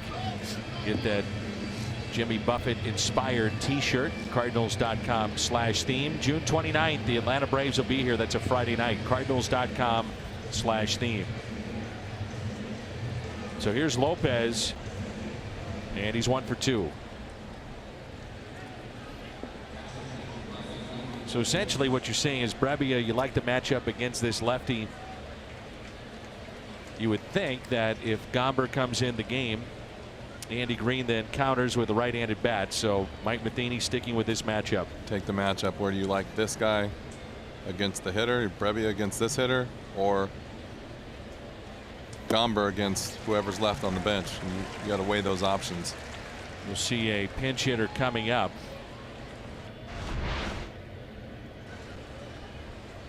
There's a slider, Plaza Tire Service.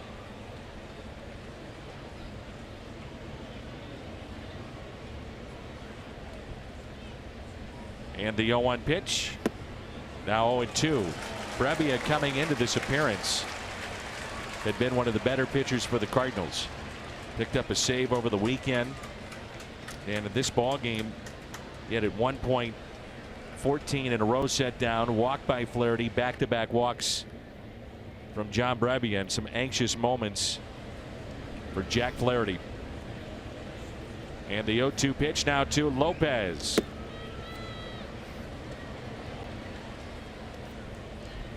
Prior to those walks, of the previous 23 batters, only 3 had reached, and now 3 in a row.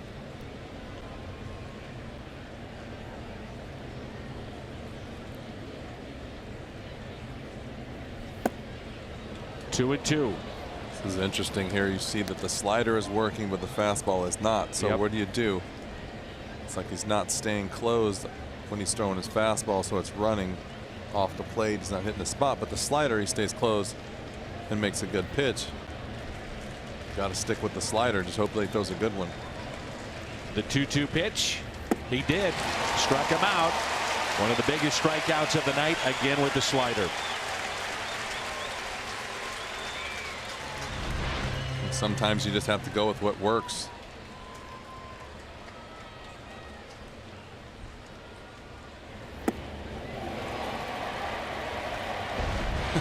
Little miniature celebration right there. So now 2 outs in the bases loaded. Jose Perella.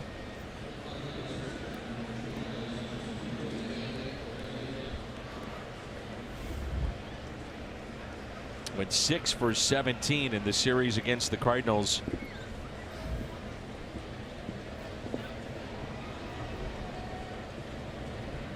And he enters this at bat with a 6-game hitting streak.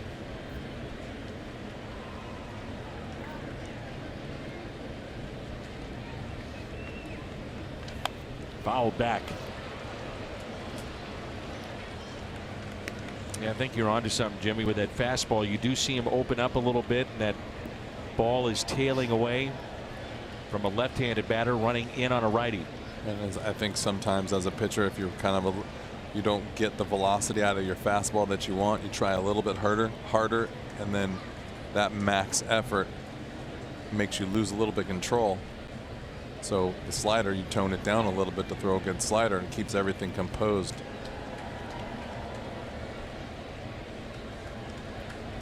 And the 0-1. That's what we're talking about there.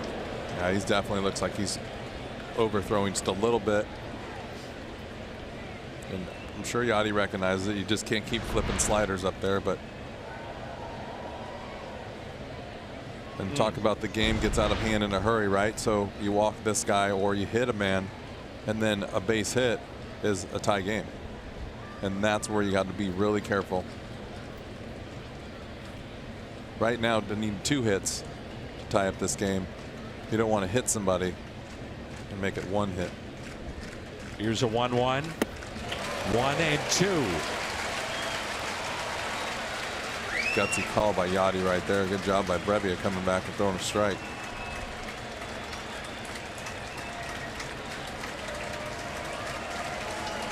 Big pitch coming here.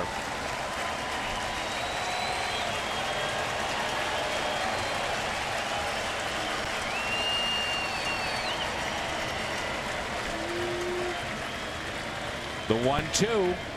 Check swing. He went. Struck him out. Back-to-back strikeouts. Brebbia. It stays 4-1. Time to stretch.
Back-to-back Ks.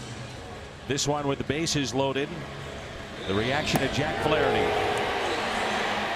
Boom, he got him. That's a big strikeout for Brebbia, even bigger for Flaherty. This is the Gateway Honda home run inning. Cardinals hit a home run. The Gateway Honda dealers will donate $1,000 to the Make-A-Wish Foundation of Missouri. Tommy Pham, Jose Martinez, who has a 2-run homer, and Marcell Ozuna, a 2-run homer as well. Philip Hughes is the new pitcher. And this is our Chevy called to the pen. Made a couple of starts. He was with Minnesota, moved to their bullpen, and then picked up by the Padres. The 1-1. Galvis up with it and makes the play.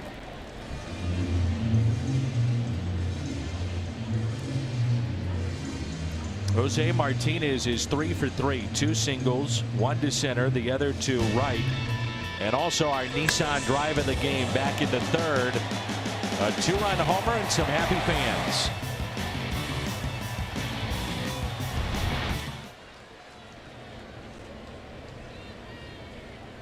Right now, everything he is hitting is hard.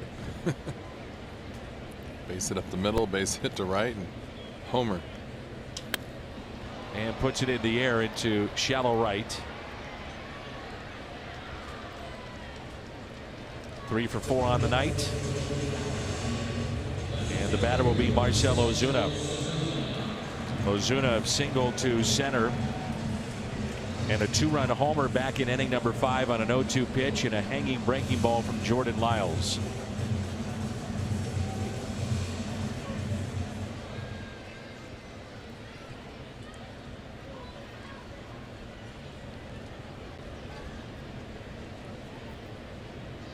Milwaukee and Chicago now tied 2-2 in the top of the 8th. So you win your game here, you're going to gain ground on somebody. Very important series in my mind with all the tough teams that you have coming up. And granted, it's June, but you're going to have a stretch of baseball that's not easy in those 23 against teams that are 500 or better. Yeah, and you're right. And I think that even though you say it's June, I think this is when you start to find your personality, because I think it's tough early in the season for the weather. I think May, still kind of young as far as the pitching staff goes. Now everyone's comfortable. Everyone should be going. The weather's nice. Got enough home games. Kind of going back to the same cities for the second time. There's no surprises anymore. So your team should really be taking on a personality of what it's going to be this year. Might not mean they play their best baseball right away, but you kind of know what you got to work with coming in July, All-Star break, and then heading into the stretch at the end. 2-2 the count on Ozuna. Austin Gomber throwing in the Cardinals pen, with 2 lefties scheduled coming up. Jankowski and Hosmer, then Renfroe. And a strikeout of Marcell Ozuna. And with that, it sends us to inning number 8. The lefty Gomber coming in.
Colton Wong is checked in at second base.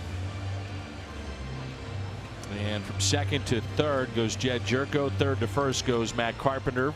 Cardinals have been doing this late innings with a lead. And now it's Gomber to get the eighth. It'll be Jankowski, Hosmer, and Renfroe, the first two lefties. Depending on how the inning goes, you could see if you'd go with Bud Norris potentially, 4-out save. Do you stay with the lefty Gomber for the entire inning?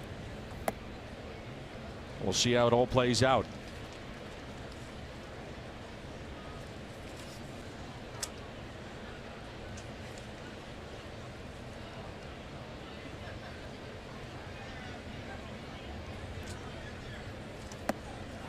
Sam Tuivailala throwing behind Gomber.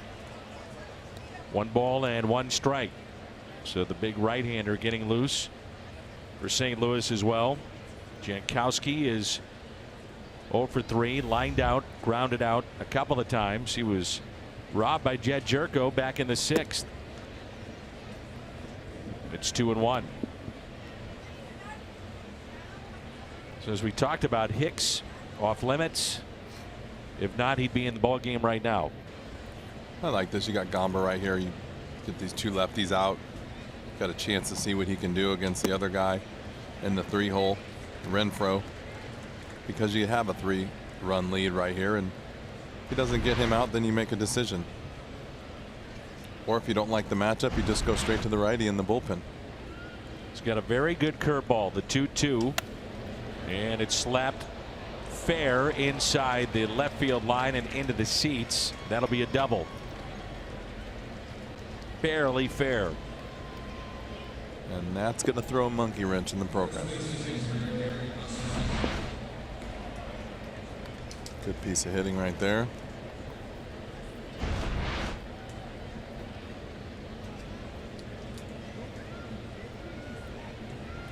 And Eric Hosmer.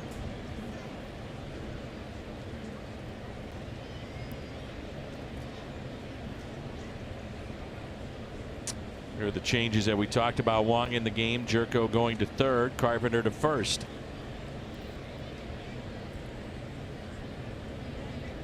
Still have to go through the heart of the order before this one is through. Gomber looks back the runner. High throw, but Carpenter down on the bag for the out. Now does Mike Matheny go back to his bullpen? I think he's going to.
you serve or when you served, we stand ready to serve all military families.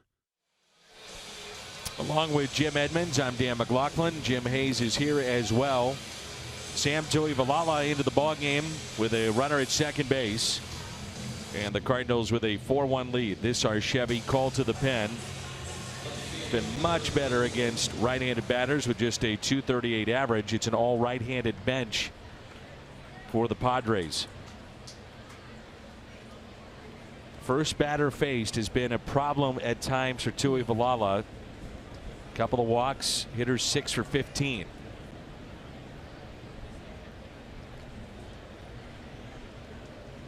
This is Renfroe at the plate, and there's a strike. Hyundai pitch arsenal for Sam Tuivailala. The fastball, the slider and curve.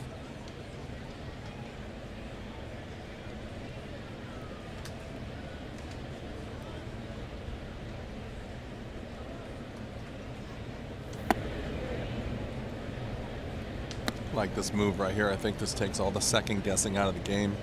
You do the right thing, and then you let the players play the game. You don't leave the lefty in there too long. You just play the game the way it's supposed to be played. Got a couple guys in the bullpen still. Put them in the right position to succeed. That's all you can do.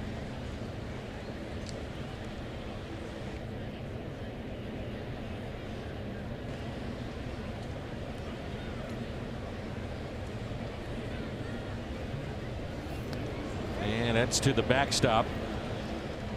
Moving up Jankowski to third.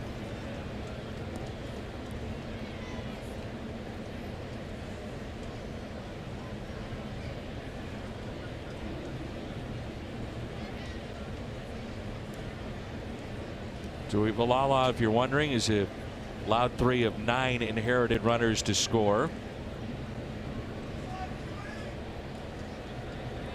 The Cardinals have been looking for someone else to step up outside of Hicks, outside of Norris late innings.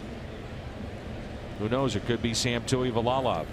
Good breaking ball. No stranger to these types of moments. Closer in the minor leagues. Good breaking ball right here. Window is up and sharp.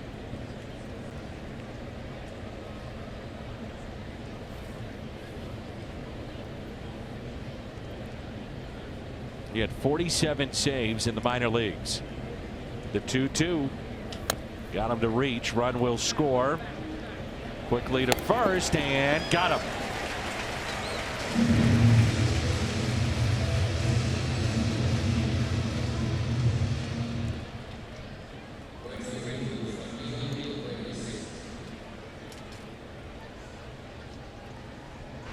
Jerko once again all over the diamond. Makes a nice play right here at third.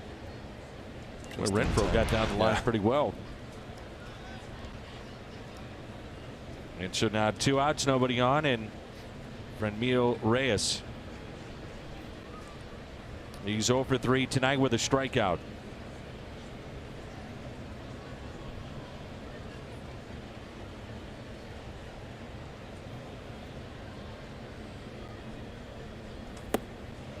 The breaking pitch at Tuivailala has gotten a lot better. A lot sharper. And I think that's just taking a little off, making sure he finishes it. Let the fastball do what it's supposed to do and make sure you get pulled down on that breaking ball and not try to overthrow it. That's the thing about the young players, is trying to be too nasty. Just throw the ball the way you've always thrown it. Don't try to do anything else, because that's the equalizer right there. The velocity will make everything else better. When you overthrow the breaking ball and you get a little too much velocity with less break, that's when the ball sits up there and the hitter doesn't have to make a big adjustment to hit it. 0-2 the count. What do you think? Does he go back with a fastball or curve here? I mean, he's got to swing and cheat so far to get to the fastball. So I'm going to go with, especially with some pitches to waste, I'm going with the breaking ball. Chance to bounce it, get it down and away. You also can go with the fastball away to make him reach, but I start with the breaking ball and work my way to the fastball.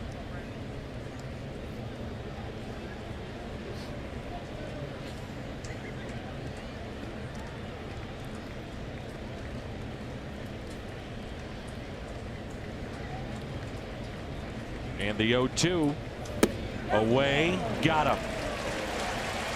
A strikeout for Tui Valala. Coming up, Yadier Molina when we return.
Wherever legendary MLB moments happen, Budweiser will be there.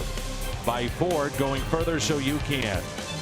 St. Louis Children's Hospital and Washington University Physicians, Guardians of Childhood. Philip Hughes out for another inning. And here's Yadier Molina. Molina, Jerko, and Fowler.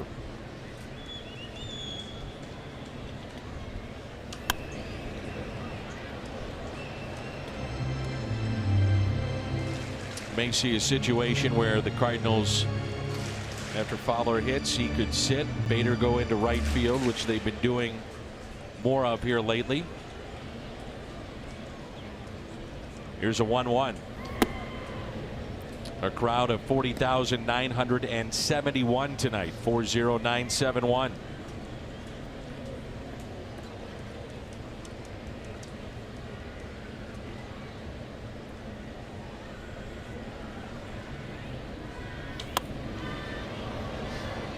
You've got M, and M. Martinez, Marcel, and Molina. 7 for 11 tonight. Couple of home runs. They've driven it 4.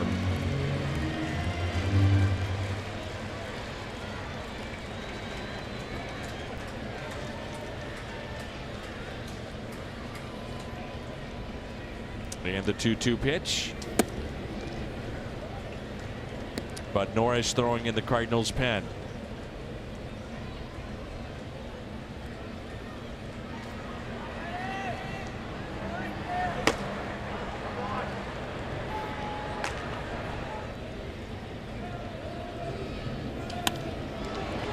Lifted into center field, and the catch is made. This copyrighted telecast presented by the authority of the Cardinals and may not be reproduced or retransmitted in any form.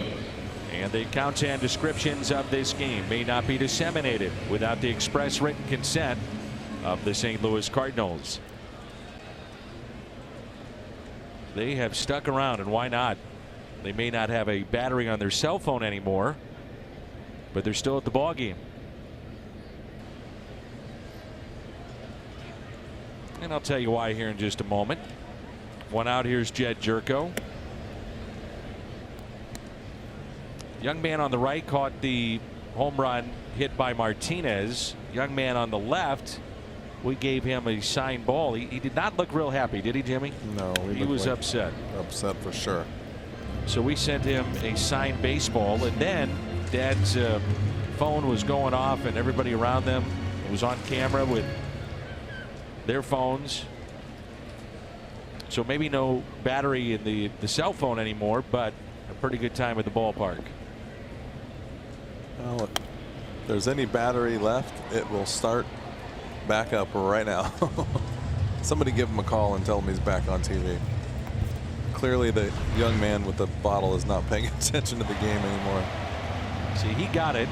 Dad, he's psyched. Yes. And the young man that was standing next to him, he didn't have a ball, so we made sure he got one. And a fan that saw that too. There is the phone. Another fan gave him a ball, and then hopefully he comes back. The 2-2 pitch. How about another souvenir? Deep left at the wall. Gone! Into the bullpen. Jed Jerko. That's now 15 career games, 9 home runs against his former team.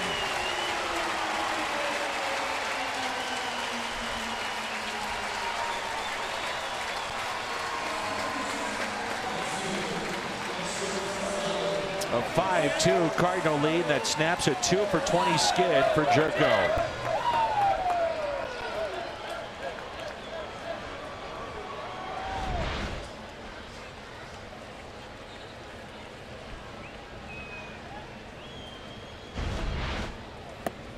(102 miles per hour off the bat). All 5 of the runs scored tonight via the long ball for St. Louis. That was a really good highlight of just somebody swinging the bat with his hands, not trying to do too much, and hitting the ball in the barrel. It's now 5 home runs this season for Jed Jerko. 0-2 the count on Dexter Fowler.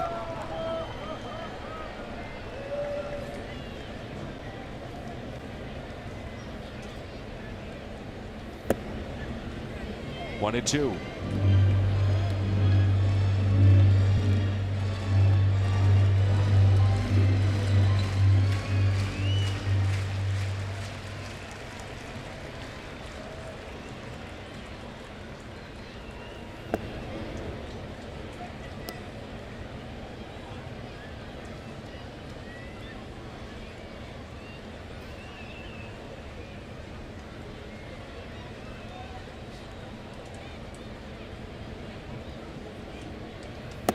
And a strikeout of Fowler.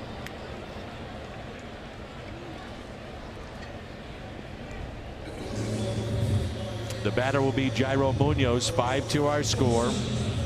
There's a 2-run homer by Jose Martinez in the third. 2-run homer by Ozuna. And a solo home run by Jed Jerko.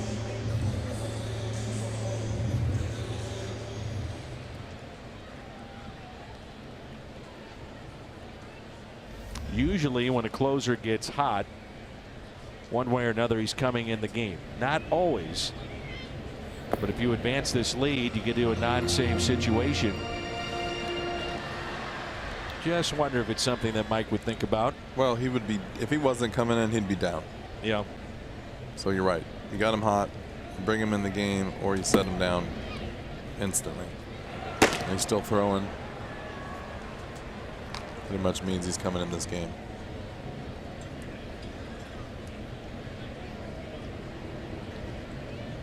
That's a closer's worst nightmare.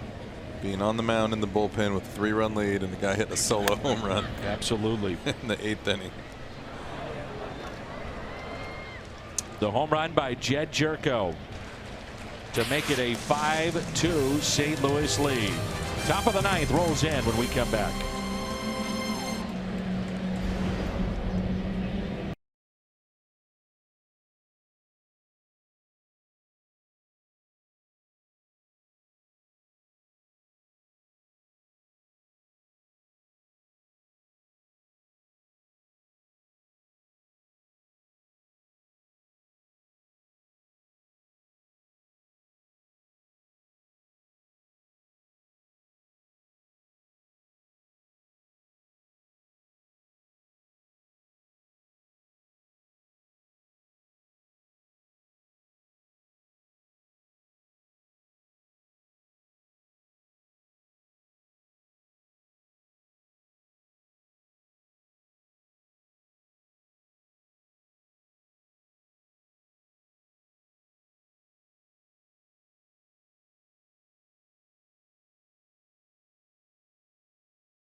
Cardinals about hit the Padres 12-4.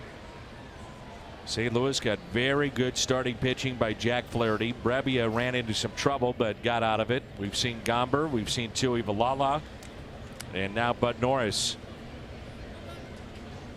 This is our Chevy call to the bullpen.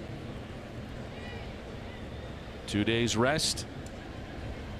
That's what he has here today and in this ball game tonight. Looking for his third 3-run save of the season. This has really been a signing that's gone under the radar. You can point to ones and it seems like it's pointed out clearly when you make a bad signing. Well, you're paying this guy this much money, he's not producing this, that, and the other. But here's one that's flown under the radar, and all but Norris has done is pick up save after save. Throw strike after strike, comes in throwing strikes, makes it easy on himself. It was a 1-year deal for Bud Norris, and at the time when the Cardinals brought him in, starting, then potentially a swing man, maybe a middle reliever, and now as your closer.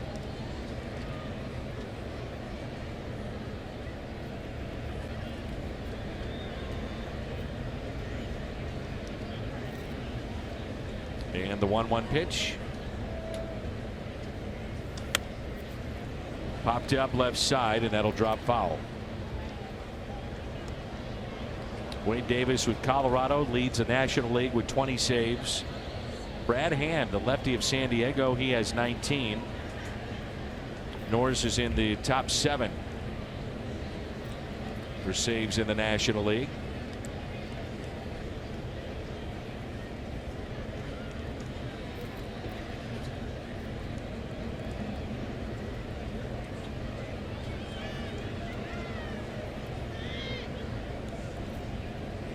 Twelve saves and 13 opportunities.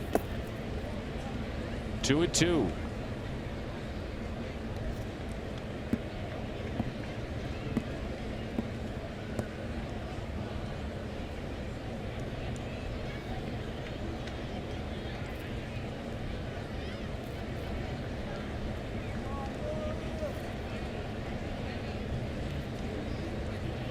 And the 2-2 pitch to Corey Spangenberg.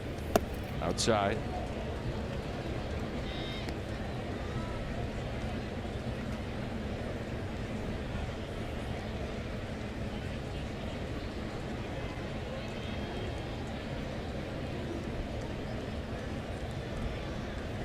He's averaging nearly 13 strikeouts per 9. That's 11th best among all major league relievers. The 3-2 pitch. Colton Wong sliding up, out. Nice play, Colton Wong.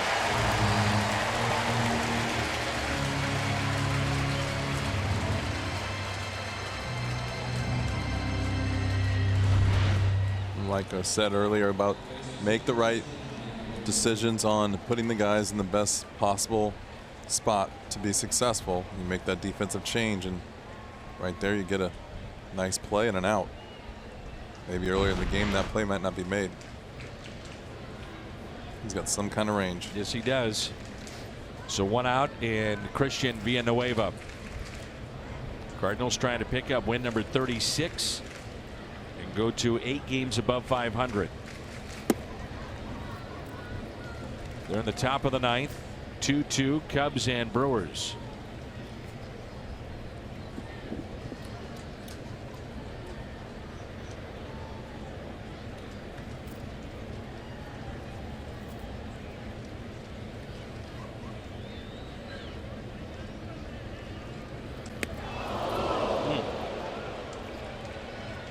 Norris claiming that it may have hit the bat, but to no avail.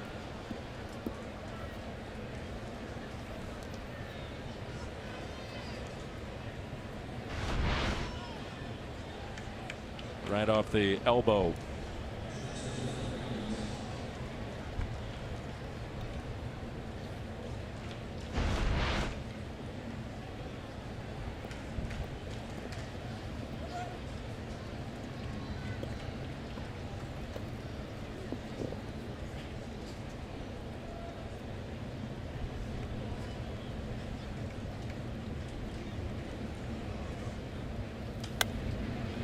And that's out of play off the bat of Freddie Galvis.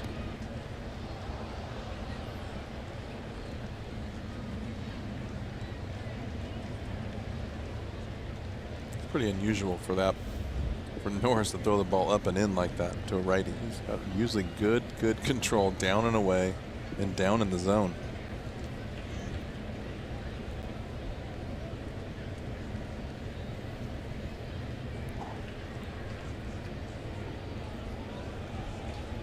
See Yachty point away. He wants it low and away. I'll tell you one thing I've noticed with Bud Norris, and I don't know if you would agree or if Ricky on the post game would agree. We'll talk about it, but he can just dot his fastball. I mean, his control with the fastball is really good. And what you might be seeing here is a couple days off and a little bit struggling a little bit with the control.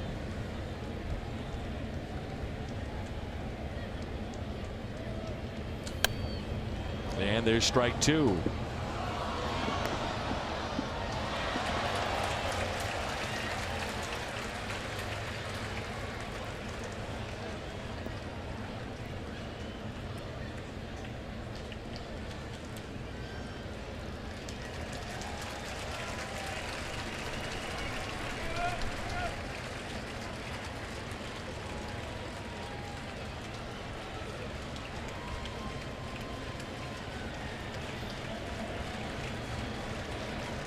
Here's a 1-2 pitch to Freddie Galvis. Taken high, and it's 2-2.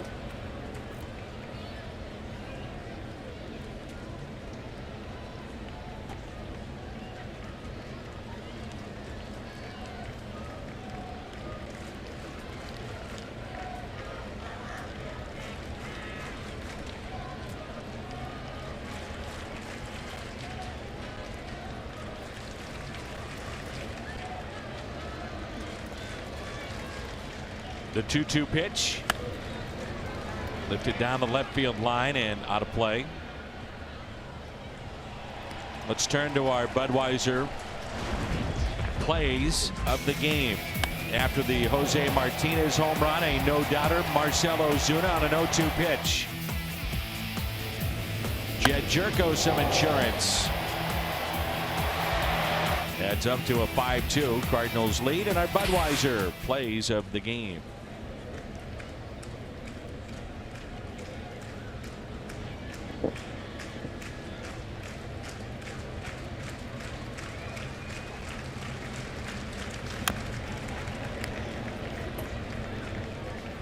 Good slider down there. That's what the Bud Norris you're used to seeing right there.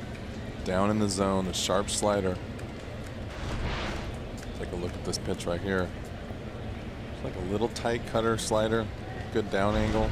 It's not a whole, that's not a big slider either. That's, you saw the rotation there. You're not getting the true spin of a slider that's really going to bite down. It's just kind of sailing away and then just staying on that left side of the box. Down and into the lefty. The 2-2.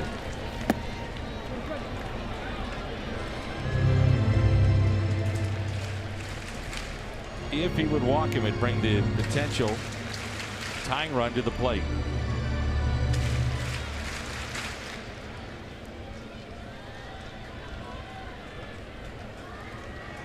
And Norris and the Cardinals are thinking strikeout or a double play. 3-2 pitch. There's a ground ball slowly hit up the first base line, out number 2.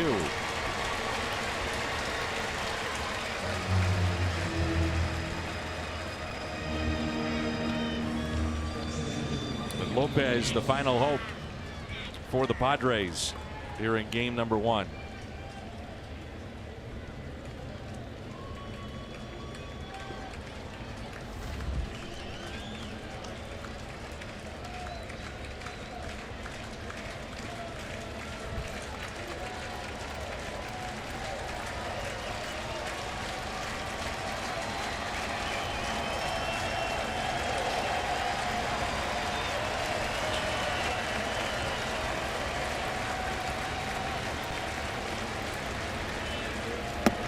There's strike one. Lopez struck out in a key spot back in the 7th inning with the bases loaded and 1 out. He's grounded out and also singled to right.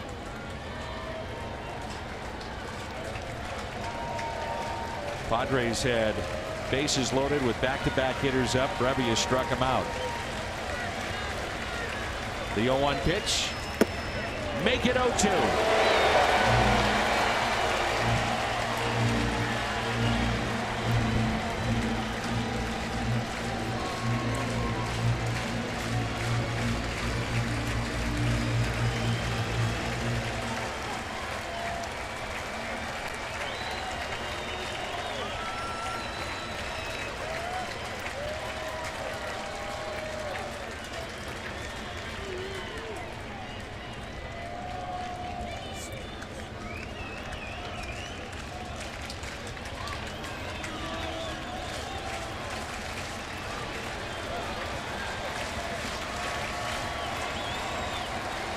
The 0-2 pitch just got a piece.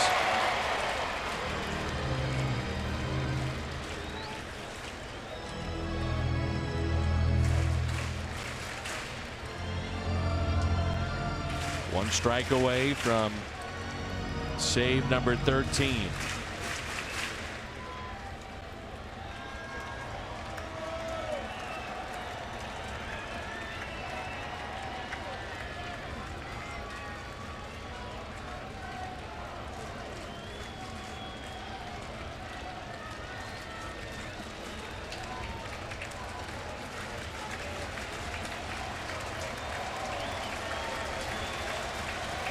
No balls, 2 strikes.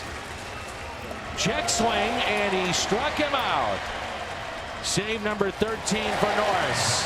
The Cardinals take game 1 by the final of 5-2.